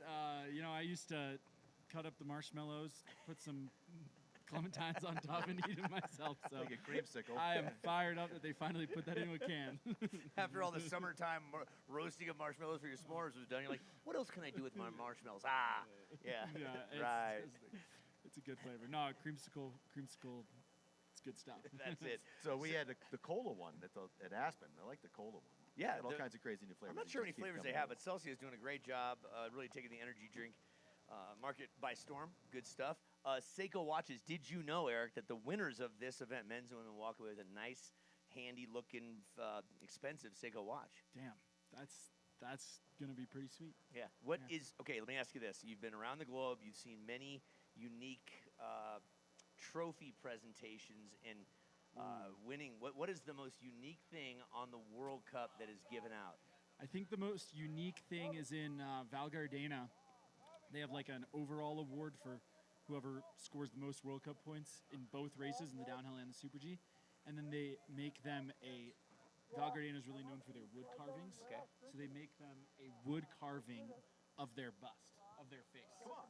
So you get this massive wood carving of your face. And Bryce Bennett won it 2 years ago, so we got to go to you get it the following year. So we got to go to the party where he got awarded, and it's hilarious. I don't really know how he got it home. I haven't asked him about that, but it's like full chest. Pretty big. Yeah. Probably carry on. You're just guess carrying so, your yeah, face yeah, onto the just- plane. yeah, You exactly. put this in the overhead. Put it in the overhead, yeah. You got an extra drop seat for my face. The lady next to you is like, what's this guy's deal? Yeah. So we're on a little bit of a course prep hold with new snow flying down. We want to make sure that it's nice and smooth. All the athletes you just saw are headed back up top. They're going to swap courses. Kevin, what do we expect to see in this round? So the doors will open with the advantage built in. So when Forchek goes out, his doors will open 0.6 of a second faster than Caitlin Harsh's, and the chase will be on. So pretty simple. The first one across the finish line on that second run wins it and advances into the round of 8. Yeah, it's the best way to do it. We can all see it with our eyes, and let's see what happens. There's Kyle Rasmussen now. There he is. That's my hero. Kyle just hopped on the radio. Rugged. Just got a ball cap on out there. Yep. Yeah, he's not worried. He carries a big drill. Yeah, if you can hear us, Kyle, that's excellent placement of the. Well done. Well done, Kyle. That's it. A good leader knows the way, shows the way, and goes the way. And that is Kyle right there doing that mantra. We also want to thank Mazda. We got Chris Hill down in the mix. Thanks for your support and your love. And we'll talk to him in a little bit. The CX-90 and the CX-50, as well as, I believe, the CX-5 is down. They got 4 cars here. We're going to try to, probably tomorrow now with the way things are going, get down in there, give some Mazda stuff away, and show off some of the features of those vehicles. But if you're in the market for one, I got to cruise one of the CX-30s about 900 miles all around snow country. And I tried to pitch the thing this way and that way because it's fun to do, and the thing grips real well. Yeah. Is your next car going to be a Mazda? Most certainly. My brother actually drives a CX-5 and been pretty impressed with that thing. So great to them. Be on board, the official vehicle. So several of the athletes were given Mazdas to drive up from the Bay Area when they arrived here for the Bear Valley race. So check out those Mazdas. You've got snow covered now. I got a nice ride in a Mazda from a Lyft driver from Tahoe to here. It was very expensive. I'll be invoicing the Pro Tour. Just under $1,000 Lyft ride. I'm totally making that up. And the white tent has disappeared, not because that it happened a covers while up. ago. That was smart because it's blowing up there. Hey, Eric, let me ask you this. So when you are prepping for a race and you're in the latter stages of the start and there's delays, what are you doing up there mentally and physically to stay in tune? Yeah, I mean, that's a part of the game, and I don't really think there's any other sport that can compare in terms of having to adjust like that. But, you're just trying to keep the body warm, keep the blood flowing, running around, shaking the legs, etc., making sure the engine doesn't kind of slow down. And then mentally, it's just, for me, I think it's all about refreshing, remembering the course, but really trying to stay calm and not use too much mental energy until it's time to go out of the gate. So. I like it. So we're going to highlight the guy in the middle in the camera. That's Robbie Huntoon. Robbie did the stunt skiing for Hot Dog the movie. If you remember that movie, he did the opening segment for Harkin Banks. Harkin was not a skier at all. And then the scene where he goes through the Gold Coast window and crashes through there, that was Robbie doing the stunt himself, breaking through that window. So that guy is a legend. He's part of the Warren Miller film crew. Speaking of which, Gary Nate legend of the film world with Warren Miller passed away the other day. And we want to send a big shout out to the guy who always kept it in focus. Robbie was very good friends with him as well. Jeff Ingebrigtsen, who we have here as well. A lot of our camera guys worked with Gary. One of the good ones is gone, but he's got his focus and his lens. We're ready to rock and roll. Caitlin Harsh over on the red side of the course, our only female, our only lady in this open category, going up against Philip Forchek. The gate's going to open quicker on the blue course because he had an advantage previously. Here we go. So you see how his door's lights started first. Oh, well, and Forchek barged. He came up against the doors, and now he's chasing Caitlin Harsh. Philip Forchek off the top jump. Starts to close in on Harsh as they work their way down the pitch into the second jump. Here comes Forchek off the second jump, excuse me. Out front now, starting to stretch it out. Forchek, trying not to make any mistakes. So it's Forchek at the line, going to advance into the round of 8 goes Forchek. That was impressive, smooth skiing, even with the barge. I'm sure his heart kind of dropped there, and he wondered if he'd be able to pull it off, but great skiing from Philip. Yeah, he had a WTF moment for sure. Absolutely. He was like, what did I just do? Uh-oh. Yeah. He would. Yeah. And seriously, Caitlin Harsh, well done. Way to qualify in the open division and making World Pro Ski Tour history. Yeah, I got to spend about 15 minutes with Mom and Dad in Aspen taking a ride to the airport, and you can see where she gets the passion because her mom still has that passion of racing that's instilled upon her youth. So Caitlin Harsh, great work. Big round of applause for her, for you folks at home and live as well. We continue on. Now it's going to be Kiffer Christensen and Jeremy Lagier. They're going to swap courses. Kiffer is going to go on the blue course this time. And who has the advantage? He has the advantage, Christensen, with a .145. So you'll barely be able to see the difference in the door opening on this one. So key to just be the first guy out of there. It's so important to get that timing down. A lot of these guys still trying to figure it out, but staged and ready to go. Yeah, I think when the advantages are that small, it almost can be a disadvantage because you think you're ahead, but it's not really that much. So right, and if all you have to do is blow it by a 10th on that timing, and it's evaporated right from the very start. So again, Christensen, Christensen on the red course. Blue this time, blue. Blue course this side. It's going to be just a blink of the eye, but Christensen on the blue, Lagier on the red, off and racing. So down the pitch they go. Pretty even start. Lagier really made up that 1.4 at the top there. So down to the first bump they go. Looks like the Frenchman might have an advantage, touching down about dead even. So important to get over that little knuckle in the touchdown area. Good even race down the pitch. This is exciting on such a steep, challenging course to have great even racing. Trouble scrambling all over the place is Christensen, who had the lead after the first run. The Frenchman out in front, head for the finish line. Looks like from here he's going to get it. Lagier moves on to face Forchek. Lagier flew kind of far off that second pro jump, but he managed to pull it back in and skied really solidly through the finish. That was nice. Yeah, he was waiting for those skis to touch down. I mean, we're not going to see it again here, but boy, he had some more air than he anticipated, but let the edges set and got it across the line first. Back to the top we go. Closest race in that first run, Sovic and Tassis, the Spanish racer. So Sovic moves over to the blue course side, carrying .061. You won't be able to see that one at all. Sovic, big winner in Aspen. Yeah, weren't we not shocked? We saw his qualifying time way up there, and we saw his tenacity, and he just came out smoking guns ablazing. Sovic took that victory, and the 22-year-old, part of the DU ski team. A lot of top Euro Cup results in slalom. And then the Spaniard, he's a freshman at Westminster at 29 years of age, so he put college off for a while. Yeah, I mean, looks like he was keeping himself busy, and we're happy to have him in college skiing in the States. So. Yeah, so it's Alex Puente Tacias. Loves himself some Messi, Tomba, and Meyer, 3 very well-known world-class competitors. And we'll see. What's the differential on this one? .061 for Sovic. So Sovic on that blue side now. Virtually tied. Virtually tied. You got to eat a lot of carrots if you're going to be able to see the difference. All right, Spaniard gets left behind. Sovic drops down the pitch on the blue course side with an advantage. Into the first jump they will go. Sovic, your Aspen winner, with the touching down about a ski's lengths ahead of the Spaniard as they drop down the pitch, heading for that second jump. Here comes Cease, making some moves now, gets a little bit on the inside ski, loses that outside ski. He's in trouble now. He's scrambling, but he's still letting it run down the hill. He's going fast.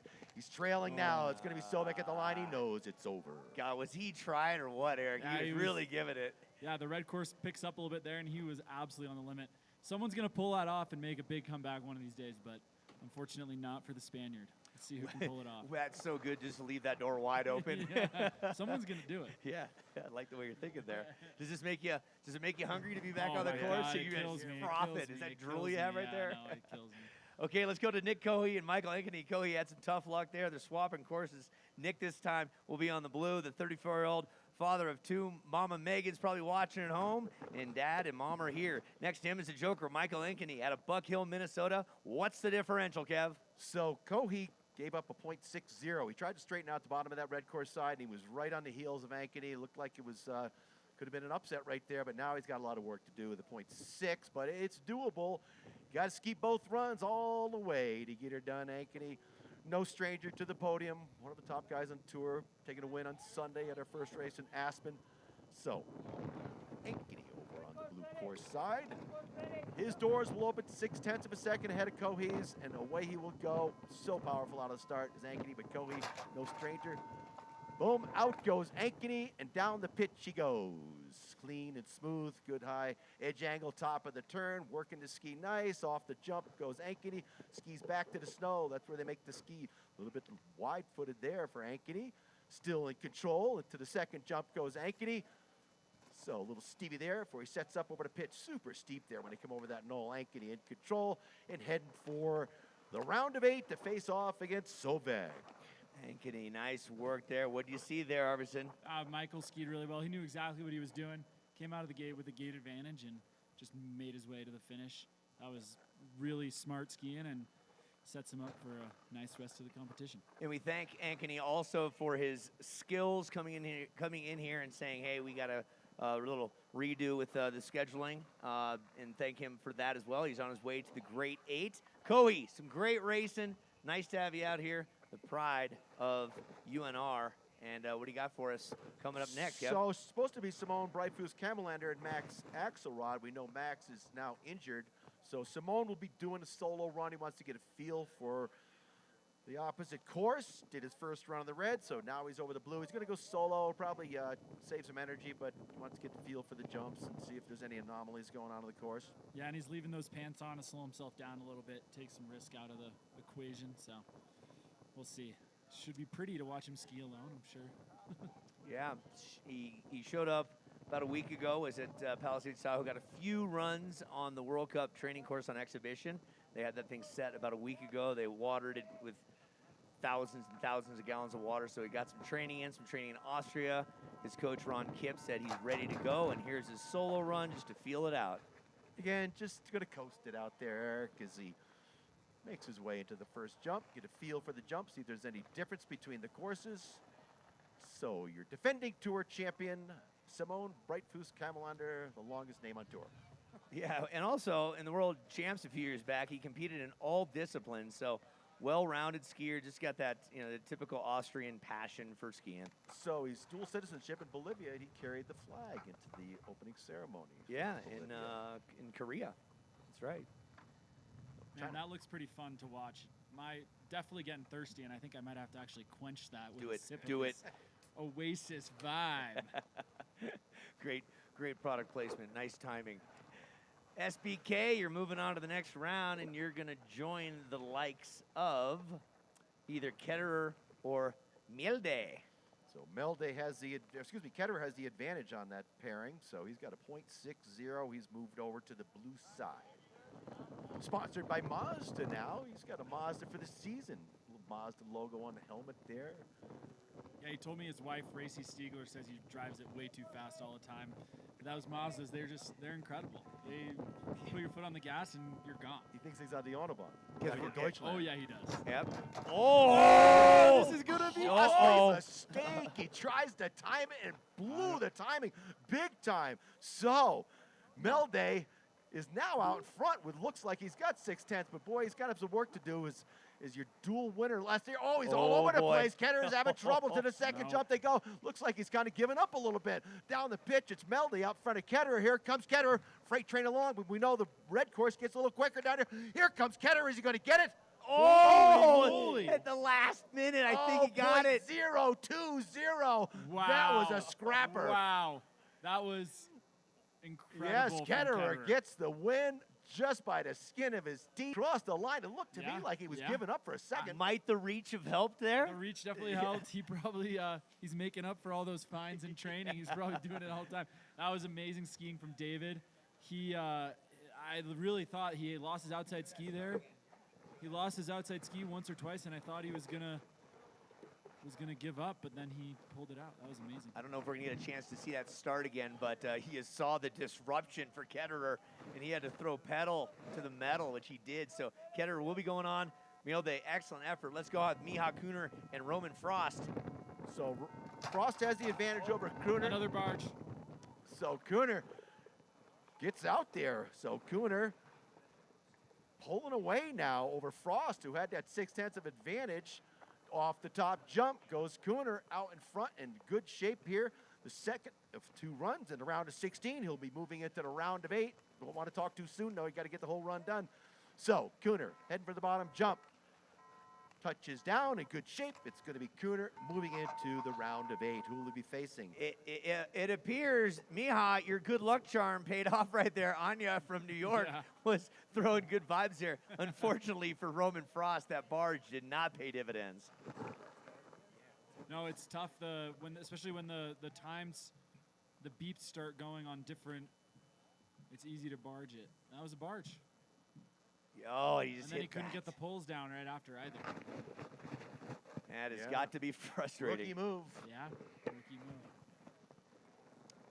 All right, so this is how quick it happens. We had 16 racers. After this one, we'll be down to 8. Up top, we have 2 competitors. Loic Chabot, he'll be on the red course this time. Tyler Conrad will be on the blue course. Kevin, the differential is? So Chabot will carry that 6/10 over on the red course side. We've seen all kinds of things happen here at the starts today. Pretty interesting to see guys making some drastic errors up there as they try to get the jump. But you got to try something when you're trailing. So here we go. And Conrad, the pride of what college? Middlebury College, baby. Let's go. Yeah, you just light up when you hear that. Oh Huh? my God, you gotta. No, so much talent in that state of Vermont. All the schools, everything that's there. It's so cool to go there during the Women's World Cup when it's happening and see all the youngsters and the energy in that whole area. Yeah, I mean, I gotta say the New England ski culture is different, but it is strong. Yes. They come out in droves for that Killington World Cup, and they absolutely love it. In strength. Okay, Tyler Conrad, the 45-year-old Norwegian from Hemsedal, married to Hedda Bernsen. Hedda's down below rooting him on. And I just learned earlier today, we connected at Forrest Carey's wedding about 10 years ago. Forrest Carey, former U.S. ski team coach and Middlebury coach and Middlebury skier. So is that where the reconnection happened? They reconnected right years after school, and she brought him to Norway. The energy of a wedding worked, didn't it? Yeah. Well, he's got one of my favorite quotes, and it's a Warren Miller quote, of course. If you don't do it this year, you're going to be 1 year older when you do. So he's doing this right now. Let's see what happens. He's going up against the Swiss man, Loic Chabot. Racing is on. So Chabot's doors open 6/10 of a second ahead of Conrad. So into the first jump, holds on to that advantage, clean and smooth, getting back down the snow, throwing a few stivvies up there to get that line adjust going. Is that when they pitch those skis sideways before they put the pressure on the high edge angle? Off the jump he goes. What do you think, Garrett? I think Loic's looking good. He's got that very ski school Swiss style. I think he's going to be a tough one to beat today, honestly. He's skiing really well, and it looks like he has a lot more in the tank. So yeah, he was taking his own sweet time. Okay, Eric, we know you want to get out in the elements and watch the rest of the racing. High five, and thank you for your time. Yeah, it's too comfortable in here. I got to go get out in the snow, but thanks for having me, guys. Super cool for joining us. Yep, we'll be back in just a minute with the round of the Great 8 coming up here at Bear Valley, second stop of 3 for the World Pro Ski Tour. A car like this shouldn't exist. Something this big, this luxurious, shouldn't move like a Mazda. And yet, it does. Oh my God, it sounds epic as well. This car is an SUV with bragging rights. The three-row Mazda CX-90.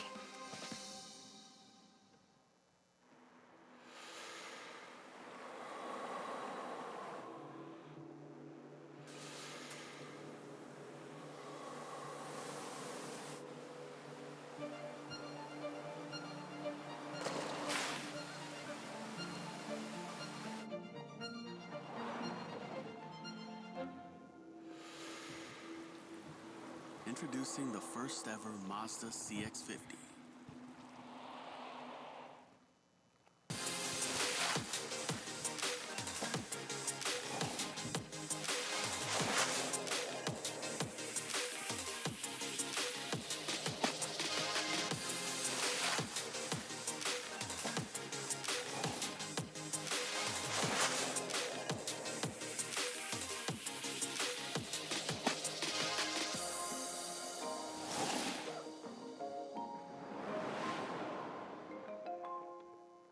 The best nights start with Jägermeister. Made with 56 botanicals. Always served ice cold. Take a miracle to come back from this. Heartbreaking end to the season. But what's this? For the moments when anticipation Clock's counting down. 5 seconds. 3, 2, becomes celebration. Jägermeister. Meister the moment.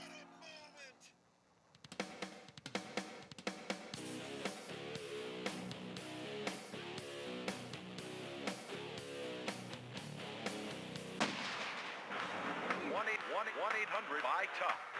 Call for the store. Here's Jude. Tough. Buy tough.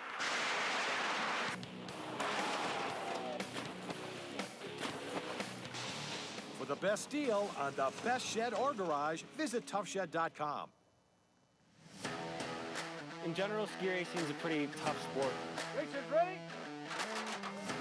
Using my DNA vibe has allowed me to train harder, longer, and recover faster. Less days off, more time on the snow, beating my competitors. Having another option to be doing what we love and to continue to race, it just keeps the sport open and keeps you in it. Legendary. Big mountain, big terrain. Famous for deep snow. A storied past. Mountain greatness without the hassles. It's Tahoe without the Tahoe.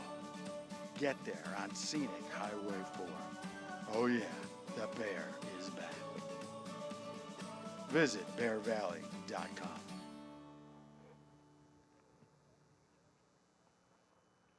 Welcome back. Bear Valley's a location, second stop of 3 for the World Pro Ski Tour. We are in the round of 8 now, the Great 8 as we'll call it, joined by Mr. Tim Cohey. Nice to have you here, sir. It looks like you've been playing out in the elements. I've been playing, I've been watching, and with family and watching some ski racing. It's great out there. It's snowing pretty good. So you're doing duties as like the head honcho here, but you also have your grandson here along with your wife. So while your son Nick has been out there diligently earning his keep, you've been doing what? Well, I've been actually not doing much, but my wife Anita is with our grandson out there skiing and all that, and hoping Nick maybe was going to make a few bucks today, but it looks like Ankeny going to shut him down in that round of 16. Awesome. Well, we understand that Bear Valley was the last edition of 4 added to what is known as the Cali Pass, right? So 4 resorts all up and down from Mountain High up to China Peak, Dodge Ridge, and Bear Valley. So this Cali Pass gets you those 4 resorts for a very reasonable price. Yeah, we, obviously the Vail Resorts and Altera have put together, fantastic products with the Epic and the Icon Pass. And so we kind of saw that, and my partner Carl Kapazinski had Mountain High, I had China Peak. We bought Dodge Ridge about 2 years ago, and then we really felt that it was critical to add Bear Valley because it really is the one resort that has an appeal similar to Tahoe. So if we're trying to move anybody, other than just simply make a better product for our customers right now, the 4 resorts, we can maybe see people that may say, look, it's, mountain's very different, but we don't quite have the same amount of people. our roads, all the highways of our resorts are all dead ends after the highways. Yeah. So we don't have gamers, we don't have trucks, we don't really have a lot of snow players. So really, the roads are pretty much by California standards pretty wide open. Yeah, and your understanding of this particular area from China Peak, which you're at for a long time, Kirkwood as well, you understand the difference of these more, I'm not going to say harder to get to, but you earn your right to get here. In the mountains here, the resorts play a little differently than the bigs up in Tahoe with the mass congestion. Talk to us about what the appeal is for something like Bear Valley here. Well, I think the fact that we're just not going to see those crowds. Yeah. We're not going to see a 20-minute, 40-minute line. We're not going to see multi-hours of traffic. And as I said, these guys are offering, they're offering great products with those passes, but they also come along with it is pretty busy highways and roads and all that. I don't ski on Saturday and Sunday up in Tahoe. It's one, you can't find you can't get a parking spot. The process they have in place now with reserved parking, if you're not on it in the first 10 minutes, it's gone. Right? Yeah, and so, our resorts, if you get past Palisades, you get past Mammoth, and you get past Heavenly in the state of California, our resorts are within 5 or 10 or even maybe 15% as big. Vertical drop, length of trail, snow. I mean, Bear Valley, everybody knows historically, it's Bear Valley, Kirkwood, Sugar Bowl, and Mammoth in California. That's where the big snow is. This place has always had that. And, we just felt it was important to be part of our team of resorts. And we think that we can do a lot here to make it, bring back a lot of what it was back in the 70s and 80s when it was. I remember right when I started back in the 70s and 80s, I had never been to Bear Valley, and I remember when I came for the first time, there were so many great skiers out of Bear Valley that even though I came out of a racing background, I was kind of intimidated to come here because of what I heard about Bear Valley. Yeah, I remember the Dill brothers, that family that turned me onto this place when I met them at a young age. Some of the pictures in there, obviously the Rasmussens as well. So great history. And the Pro Tour here in the 70s, Spider Savage, you had John-Claude Keeley here, you had Clint Eastwood, Lloyd Bridges, you had a lot of celebrities roll in this place, a lot of history. Let me ask you this question. It takes money to make money. Obviously, there's some improvements that every resort needs, right? What, if you can share with us, what's the vision looking for something that's going to bring the families here? Is there going to be family daycare type stuff? There's going to be new chairlifts, like gondolas, something like that? There's a lot. However, I would say the two most important things are, I think everybody would agree. Number one is the Grizzly Bowl and Snow Valley is some of the best skiing in North America, and it has been largely ignored, and it's been overgrown. So, like, for example, right now it's open, but we can't put a cat on it. So we have to be able to groom top to bottom. This is a 1,900 vertical foot, 1,500 acre mountain that has to be fully open top to bottom. That's number one. Number two, and this has been talked about, I've seen it in writing for 45 years, the village lift. So that if you're staying in the village, you have a home in the village, you're renting in the village, today you either drive your car or you take a shuttle. And the plans are about to come to fruition after almost 5 decades, where we will be installing lifts that allow you to basically ski and ski out, which is obviously the four most important words in real estate sales in America, ski and ski out. Yeah. This online, the easiest way to get here that we've learned, a lot of the people that came here flew into Sacramento. And it's less than 2 hours. You're going down the 99, and you're going up the 4, up through Gold Country. It's a beautiful drive. You book a trip here. That Grizzly, last year when the snow we had, that was ripping, just rolling over. Yeah. Everything was covered. It was literally some of the best skiing in the Sierras. And we talk about driving and traffic and all that, and again, we're very lucky that, China Peak's on 168, Dodge Ridge is on 108, this is on Highway 4. The roads close after each one of those highways, so you just don't get anybody other than really coming here. And I'll tell you, Highway 4, of all the highways in the state of California, in my opinion, I've been on all of them for a long time, is the most beautiful highway in California right now. Agreed. It hasn't been burned up yet by a fire. It's just simply a beautiful, with big trees. It's just a beautiful drive. Yeah. Okay. Located in Calaveras. Sorry, go ahead. Oh, I love the big redwoods. Yeah, and located in Calaveras County. True or false? This next summer, you're going to be entering a frog in the Calaveras frog jumping competition. True or false? We are actually in Alpine County. Oh, Calaveras County. We passed through I remember seeing the sign. It's one of the Alpine County is one of the largest counties in California, and we are 1 mile away from Calaveras County. So I'm sure if somebody says, dude, if you have a frog, they're going to let us enter it. Yes, Nick's growing frogs up in Reno, isn't he? That's right. The high elevation frogs, they'll jump better down really here, jump. right? They can jump.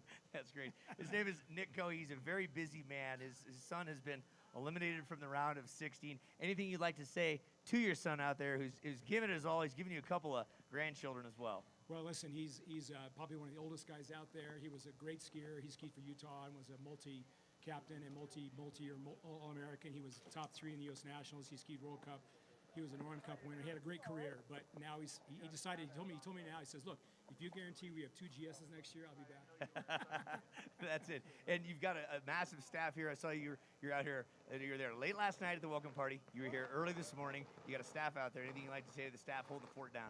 You know, when we bought the resort, we thought there were a lot of things that were challenging. To be frank about it, the thing that has been least challenging is having to figure out how to make this place great as far as staff goes. Tim Shimkey, Nick and the staff here, Brad running the mountain. The race department here is one of the best around. This is a great staff of people. So, sometimes when you buy a business, once in a while, the staffing can be kind of an issue, or the management's a problem, or something like that. Here, we think we walked into a really good situation from a personnel standpoint. Fantastic. It's really rare nice. these days. Very rare these days. It's a rarity. Well, it looks like you're starting to dry off, so we're going to send you back out into the snow to watch more racing. Maybe go swing a chair or two. And we're going to take a small break and be back with the Great 8. And we'll also have a visitor from Mazda, VIP, coming up next here at Bear Valley. Thanks for tuning in. Stick with us.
Exist. Something this big, this luxurious, shouldn't move like a Mazda. And yet, it does. Oh my God, it sounds epic as well. This car is an SUV with bragging rights. The 3-row Mazda CX-90.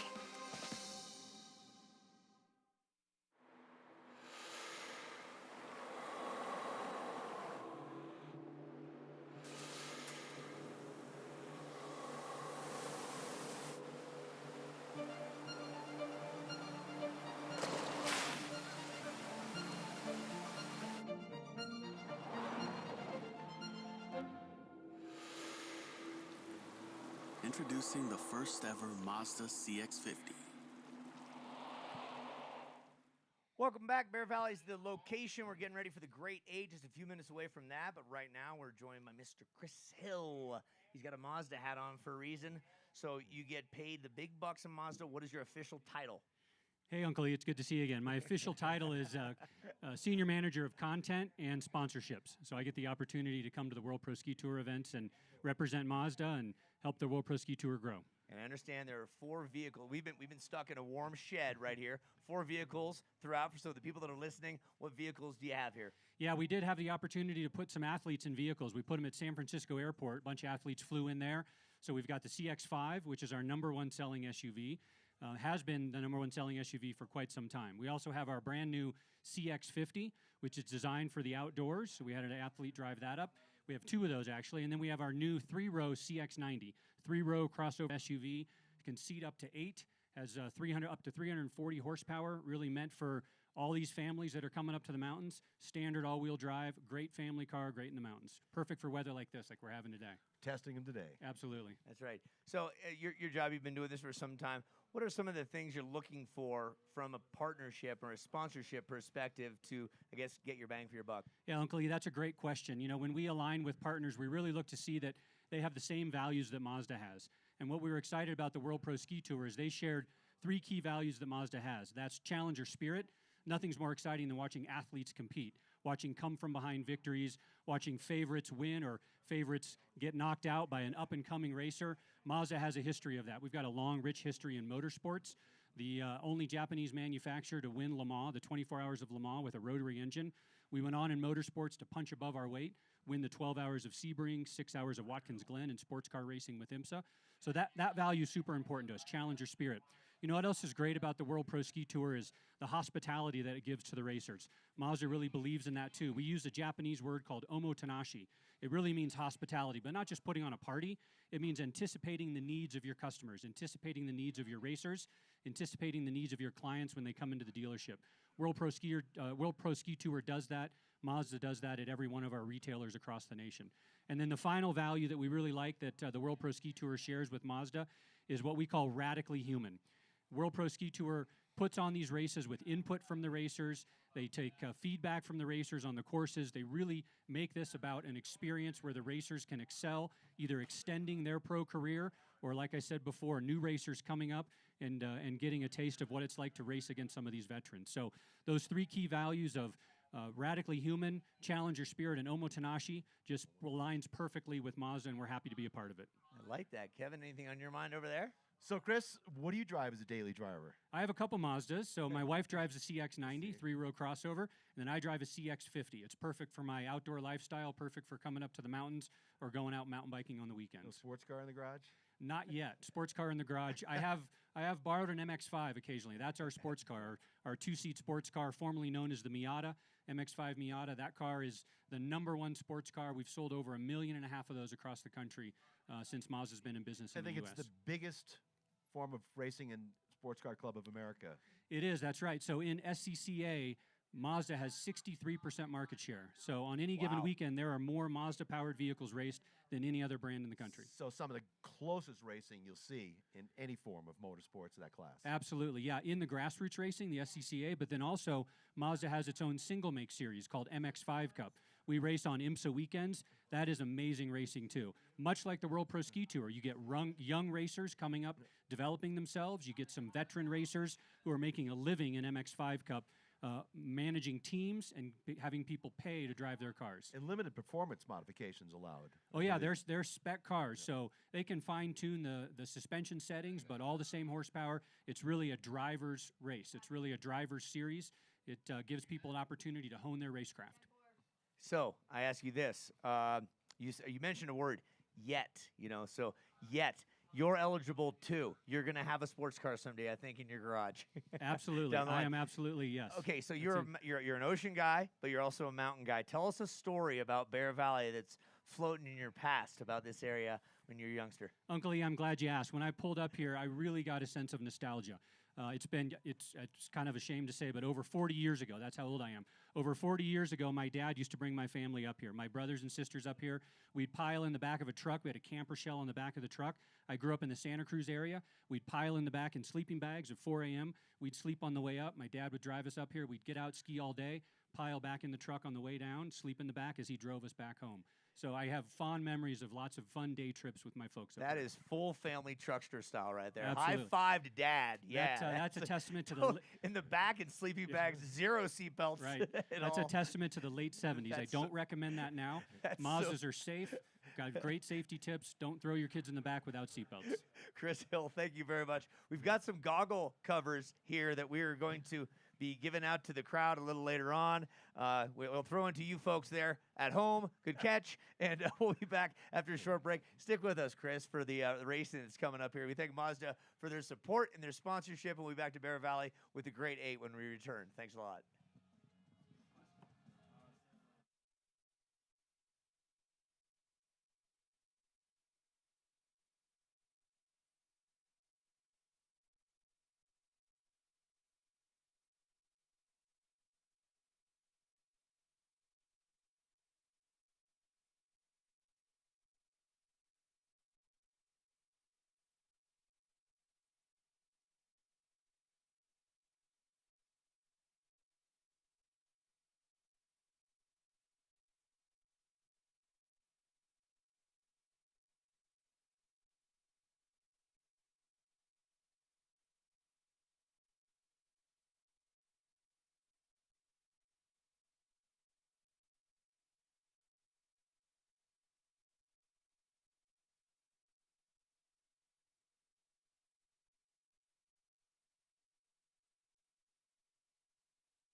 All right, this just in. We're doing a rerun for Roman Frost and Loic Chabot. Conrad. Excuse me. Conrad Tyler. and Chabot. A rerun coming at you in just a moment's time.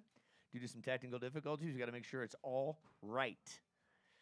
So Joined by Kevin Clarkey and also Chris Hill with Mazda. Chris, how do you think you do in this on this course against some of these guys? I wouldn't stand a chance. Would you make it out of the gate? I would make it out of the gate. I don't know if I'd make the first gate, but I'd make it out of the start gate for sure. Love it. And no one's in the gate presently, but looks as if the snow is simmering temporarily for you folks that are watching at home. Welcome into the arena known as Feather Duster. Okay. And it appears the rerun is Kruner and Frost. Okay. So a change in the situation, not Conrad and Chabot. It's going to be between Miha Kruner and Roman Frost. So when that's made official, we'll let you know that. But at this time, we want to thank our sponsors, of course, Mazda being on board. It was around this time last year where the Mazdas rolled into Bear Valley. We were doing some nice photo shoots with Aaron Milzinski with the peaks in the background, and really nice to have you guys on board. Yeah, thank you very much. We're happy to be here. We came on board mid-season last year, just after Steamboat, so our first opportunity to show our products was here at Bear Valley last year. Yeah. We're happy to be back. So I can see Frost and Kuhner getting prepared up there. It was Frost who carried a 0.6 of a second advantage after the first run. So we had a miscalculation in start doors, and so we're going to rerun these guys to even it up. They opened for Miha first instead of for Frost is what the complications were. So they're back at the top, getting ready to go with his second run of the round is 16 to fill out that ladder. So let's see if Kuhner can make up that 0.6 of a second that the German Frost had. Let's see what happens. Chris Hill, I'll also ask you this question. You know, Mazda obviously selling a lot of vehicles to a lot of families. This event, from what I've been privy to for the last couple years, is you're getting guys like Hal with Tough Shed. You're getting Chris Neary with CB. A lot of people up close and personal, the sponsors involved with that. It's a nice feeling, isn't it? It is a nice feeling, yeah. A lot of great brands to be associated with here. We love rubbing elbows with the folks from CB and Tough Shed and Celsius and all the other sponsors here. It's Surefoot. It's great to be a part of these great sponsors that support ski racing, support these racers that are doing the best they can to extend, so as I mentioned before, extend their careers or kick their careers off with making some money on the World Pro Ski Tour. So you and Dan Flavin wore poor Hal out yesterday. You know what? I think Hal and I wore Dan Flavin out because he said his back was a little sore today, so he opted to drive the car down to Stockton to pick up some Mazda banners that didn't get delivered up here. So yeah, I think Hal and I gave it to Dan. Very nice. That's the way to Hal's put like, it. you guys, they're just too fast. Hal loves skiing like more than anybody. Hal's a great skier. He's fun to ski with. Always laughing. Always got a smile on his face. So great sponsor, Tough Shed. I'm not sure there's better commercials in the business than Tough Shed. It's just true, authentic, and showing you what Tough Shed is made of. It's good. So if you're not familiar with Bear Valley, it's outside of Stockton, about 90 minutes. San Francisco is about 90 minutes from Stockton, so you can fly into Sacramento, San Jose, or San Francisco and work your way up Highway 4. Lots of snow has fallen the last week with a lot more coming, and it's typical for President's Weekend. Right now, taking a small break at these gates all set up. We'll be back to Bear Valley at the World Pro Ski Tour in just a minute.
Racing. This is Bear Valley, second stop at 3 of the World Pro Ski Tour. I want to thank Mazda for their support and love, and of course, all of our sponsors as well. Talk to me, Kevin. We got something going on with the gates up top?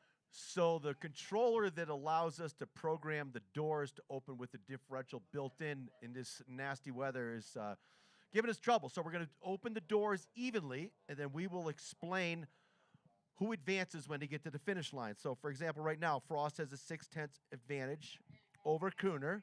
The doors will open identically. So if Frost crosses the line first, he will clearly advance.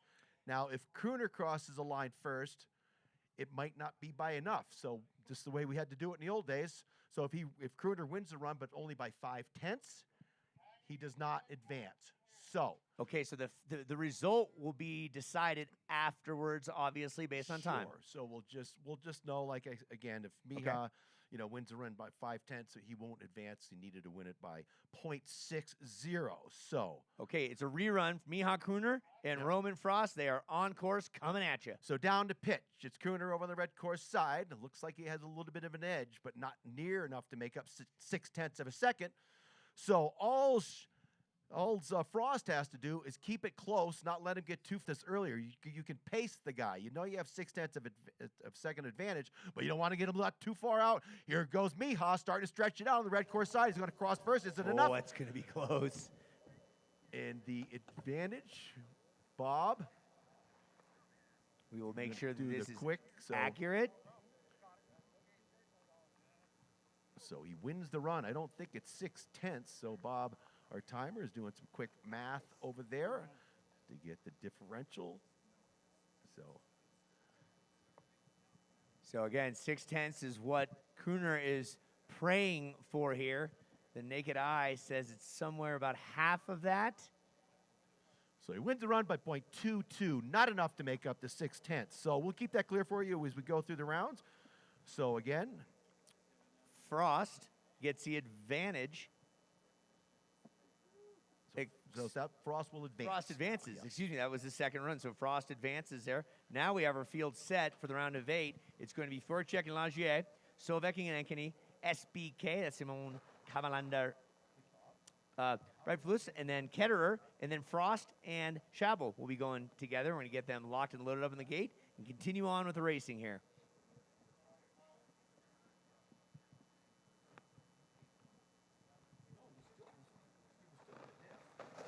Once again, we want to thank Seiko Prospects. The winners of today's race and tomorrow walk away with a brand new watch. And wouldn't it be nice, Chris, if just by the grace of Mazda, the winner got a car? Maybe a little Matchbox or something? Oh, put me on the spot there. Yeah.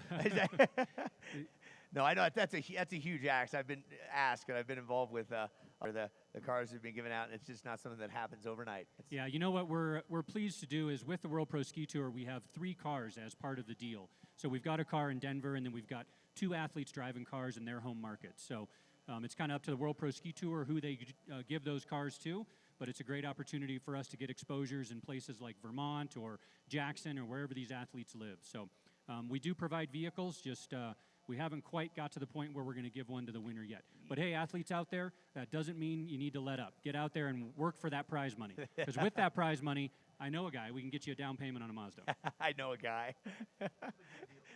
Yeah, with a good deal. All right, locked and loaded up on the gates. Who's taking red, blue? I know it's Lagier and Forchek. I believe Lagier is going to be taking the blue first. Yes, correct. Forchek at the top of the ladder, your fastest qualifier. He is over on the red course side. Lagier. There we go. First run in the round of 8. Yeah, Lagier had runner-up success in Hallison Hill last year in Steamboat right after the first of the year. Philippe Forchek, World Championship and Olympic competitor out of the Czech Republic, now referred to as Czechia. And you see these lights dropping, and they are off and racing. Out on track they go, the first run of the round of 8. Forchek, your fastest qualifier, and Lagier was your 8th quickest qualifier. Boy, I love the way Forchek just works his upper body and gets some power out of the arms.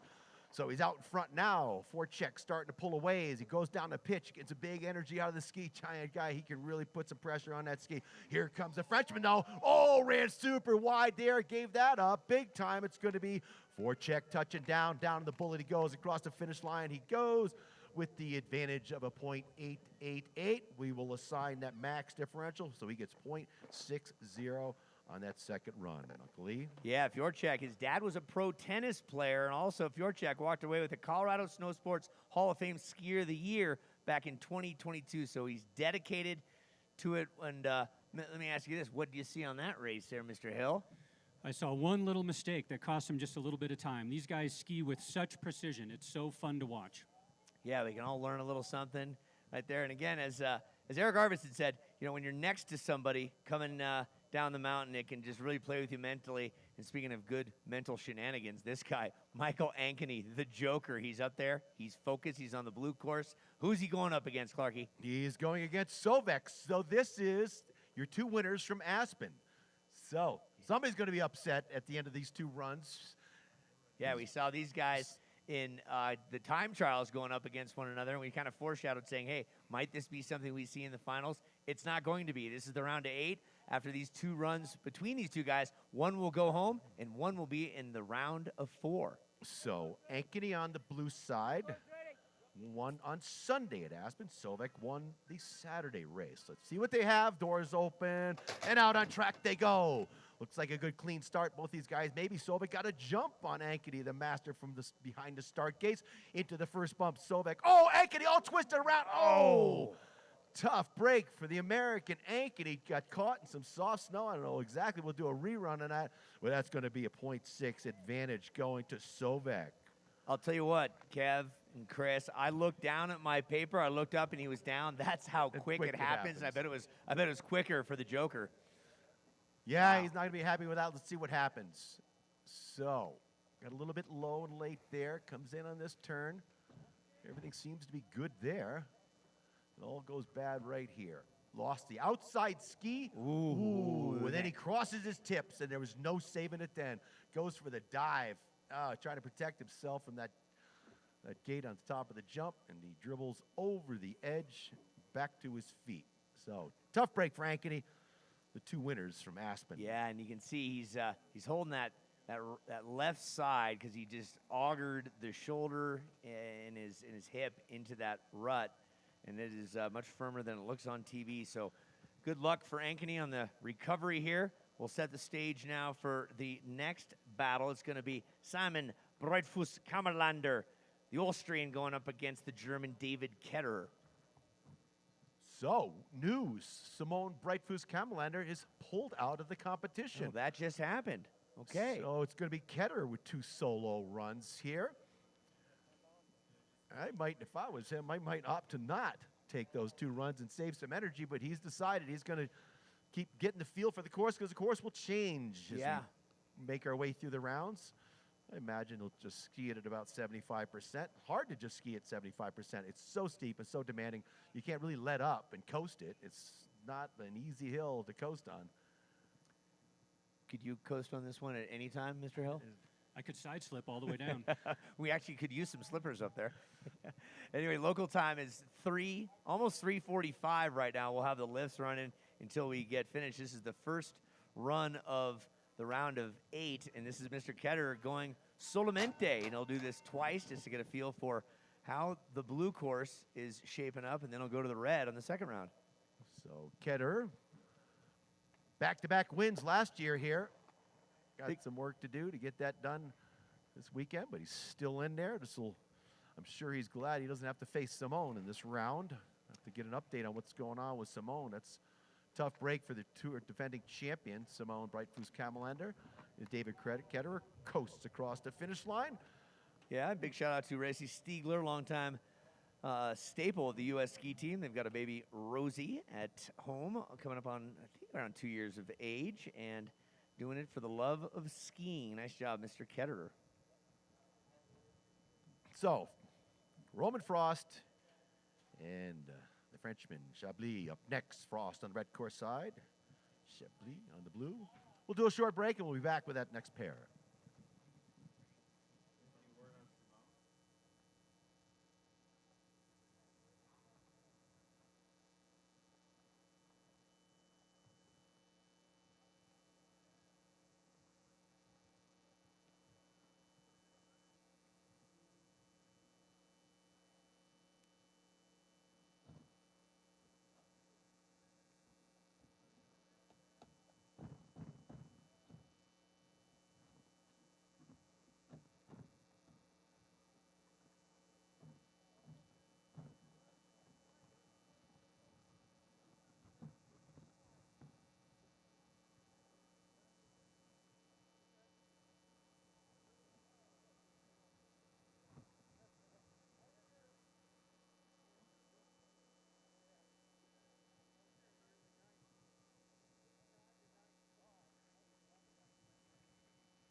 This just in, attention, can we give every available slipper, even competitors that have been knocked out, every available slipper to the top of the course in the name of safety? Please volunteer your time or spend some time up there making sure the course is as safe and as clear as possible. Again, all slippers that are available, please head to the start of the course. Thank you very much. And we'll get going here with Roman Frost and Loic Schabel in just a moment.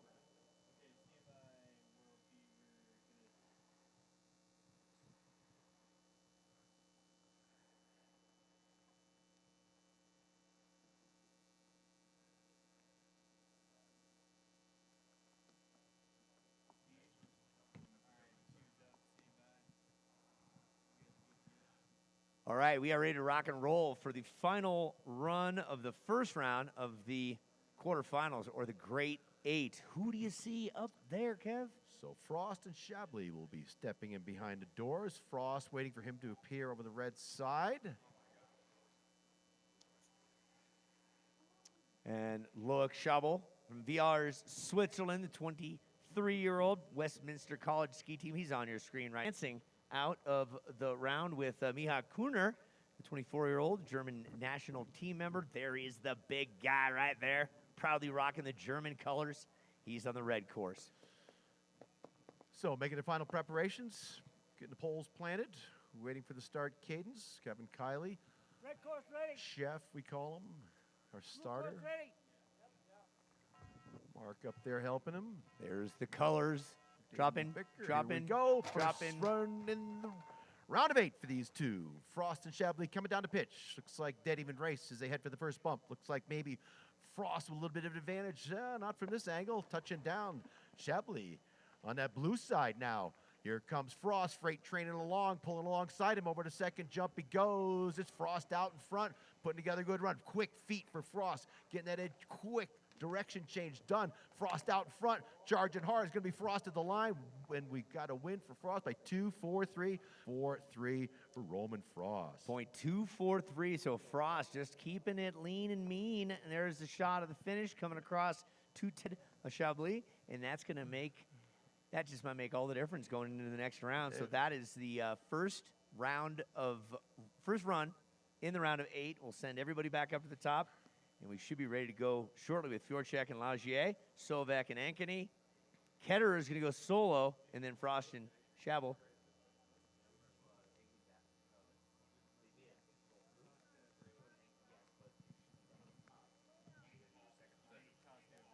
And we'll be back with more racing when we come back to Bear Valley.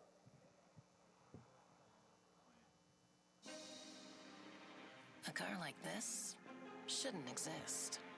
Something this big, this luxurious, shouldn't move like a Mazda. And yet, it does. Oh my God, it sounds epic as well. This car is an SUV with bragging rights. The three-row Mazda CX-90.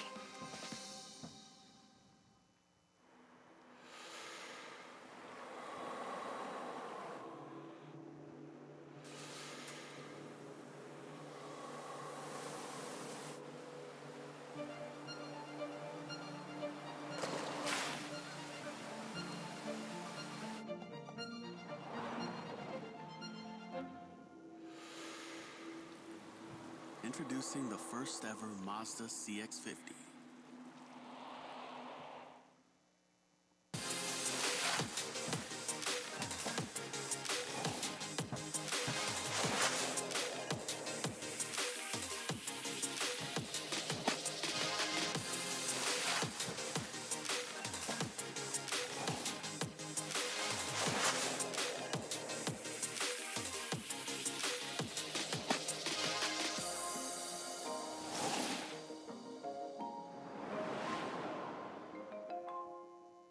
The best nights start with Jägermeister. Made with 56 botanicals. Always served ice cold. Take a miracle to come back from this. Heartbreaking end to the season. But what's this? For the moments when anticipation Clock's counting down. 5 seconds. 3, 2, becomes celebration. Jägermeister. Meister the moment. what a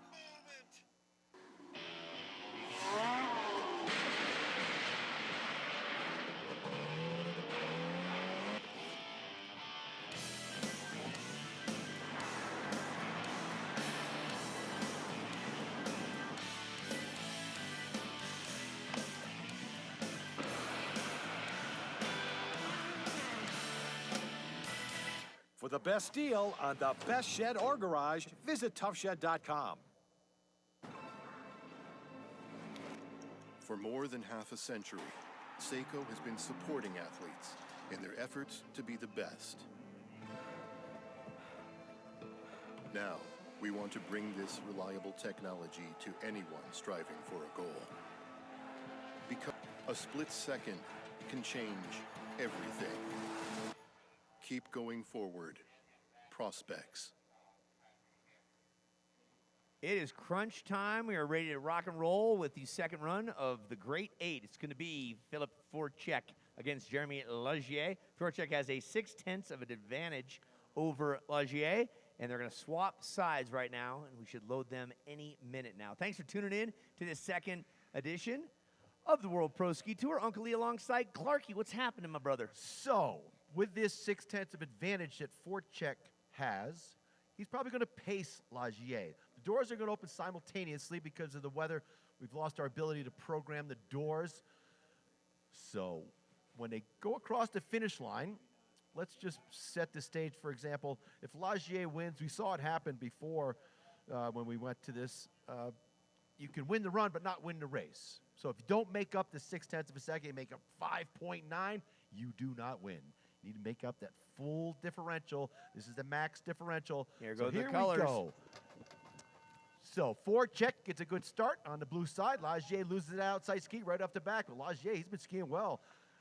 So again, Forchek has 0.6 of advantage after the first run. He's out in front on this run, so Lagier knows he's just got to stay focused on his own course, hope for Forchek to make a mistake. If it was that 0.6 of advantage, not going to happen right now. Lagier making a move there. He's trying to send it down the hill, man.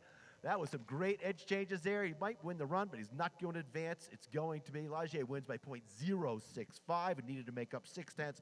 So on goes Forchek. Yeah, excellent, valiant effort by Lagier, just throwing it all out there. But Forchek, the fast Czechia Olympian, is inching closer to the top of the podium. He's going on to the round of 4, where Lagier will take a seat and wait for tomorrow's race. Next pair getting ready to go. It's Sovek and Ankeny. We saw Ankeny have an uncharacteristic fall on that last run. So Sovek carries a 0.6 of advantage. He is over on the blue course this run, Sovek. So he knows he's got that 0.6. If anybody can do it, Michael Ankeny can. Knows how to get out of those doors super quick. So lights go yellow to green. Let's see who gets the jump. And it's Ankeny and Sovek on the pitch. Looks like maybe Ankeny, but no, too close to call from here. Down the pitch they go. Let's see what happens when he touches down off the first jump. It's Ankeny with the advantage. He needs to make up 0.6 over Sovek. Nowhere near in control of that yet. Ankeny's still out front. Ankeny losing that outside ski for a second. So it's Ankeny with the lead, needs to make up 0.6. So as they head for that second jump, it's Ankeny touching down to the bottom jump. It's going to cross the line finish, but it's not going to be enough. 0.309 Ankeny makes up. Needed to do a full 0.6. On goes Sovek. Yep, not going to be the case. So for the Oslo, Norway native Christian, he liked the way that victory felt in Aspen. He's going on to the final 4. He will join the likes of Philip Forchek in the next round. As we set our sights back up to more racing up top, it's going to be Ketterer who gets to go solo one more time because Simon... He's got his full kit on now. As he wisely does, just to stay warm. So the 30-year-old German father of 1, he will get down this red course and just stay warm. And he will move on to the semifinal, final 4, and face either Roman Frost or Loic Schebel. So that pair coming up, Frost with the advantage, not much, still 0.243 as we wait for David Ketterer to do his solo run. Really quite surprised he's opted to make that. I think he want to save some energy, but he's going to just try to get a feel because the course develops and changes as we go through the day. Now he's going to side slip. You know, it's smart play. So I think he's really going to observe the surface and see where he can, make some moves where he's got to, be cautious. Just on right there, a little stutter step. It's not easy to just ski down this thing slowly as Ketterer is getting a close inspection of what the track looks like. Yeah, it's late in the day, too, Kev. This is late in the day. It's 4 o'clock. The shadows there is no shadows. It's going to be flat. when we get to the finals, which is probably 20 minutes away yet. That was what he wanted to take a look at, is that second jump. Yeah. Guys are making some really quick moves there to stay on line as he jumps over the knuckle. Going to be David Ketterer moving into the semifinal rounds. Who will he be facing? Roman Frost or the Frenchman Chablis? Coming up next, Frost is moving over to the blue court side. He carries that advantage of a 0.243. Let's see. Let's see. And the lifts will be closing down except for the one that will get the athletes up there. So it's going to be a quick turnaround. Get them out there. And we'll have Roman Frost and Loic Chabot coming up next. Sure, there's a big crowd in Maurice, the new bar. Yeah, yep. As I pray on this nice President's Weekend, our goal is to get this to finish today. It's always Maurice our last tomorrow. stop of the day after we've been working here all week long down to Maurice and enjoy the view and a couple of cold beverages. So stop in. Yeah, thank you to Jägermeister as sponsorship, new this year, supporting the crew, supporting the tour. Always serve cold. It's the way to have that. Mixes well with the Celsius, I'm told, as well. So give yourself some fire and some fuel. I have a place in my heart for Jägermeister. They were the original sponsor of the Lord of the Boards back in 1996. That was the impetus, the fire child that got the sport of ski cross, better known as skier cross, when it started. So Jägermeister, they've been a big part of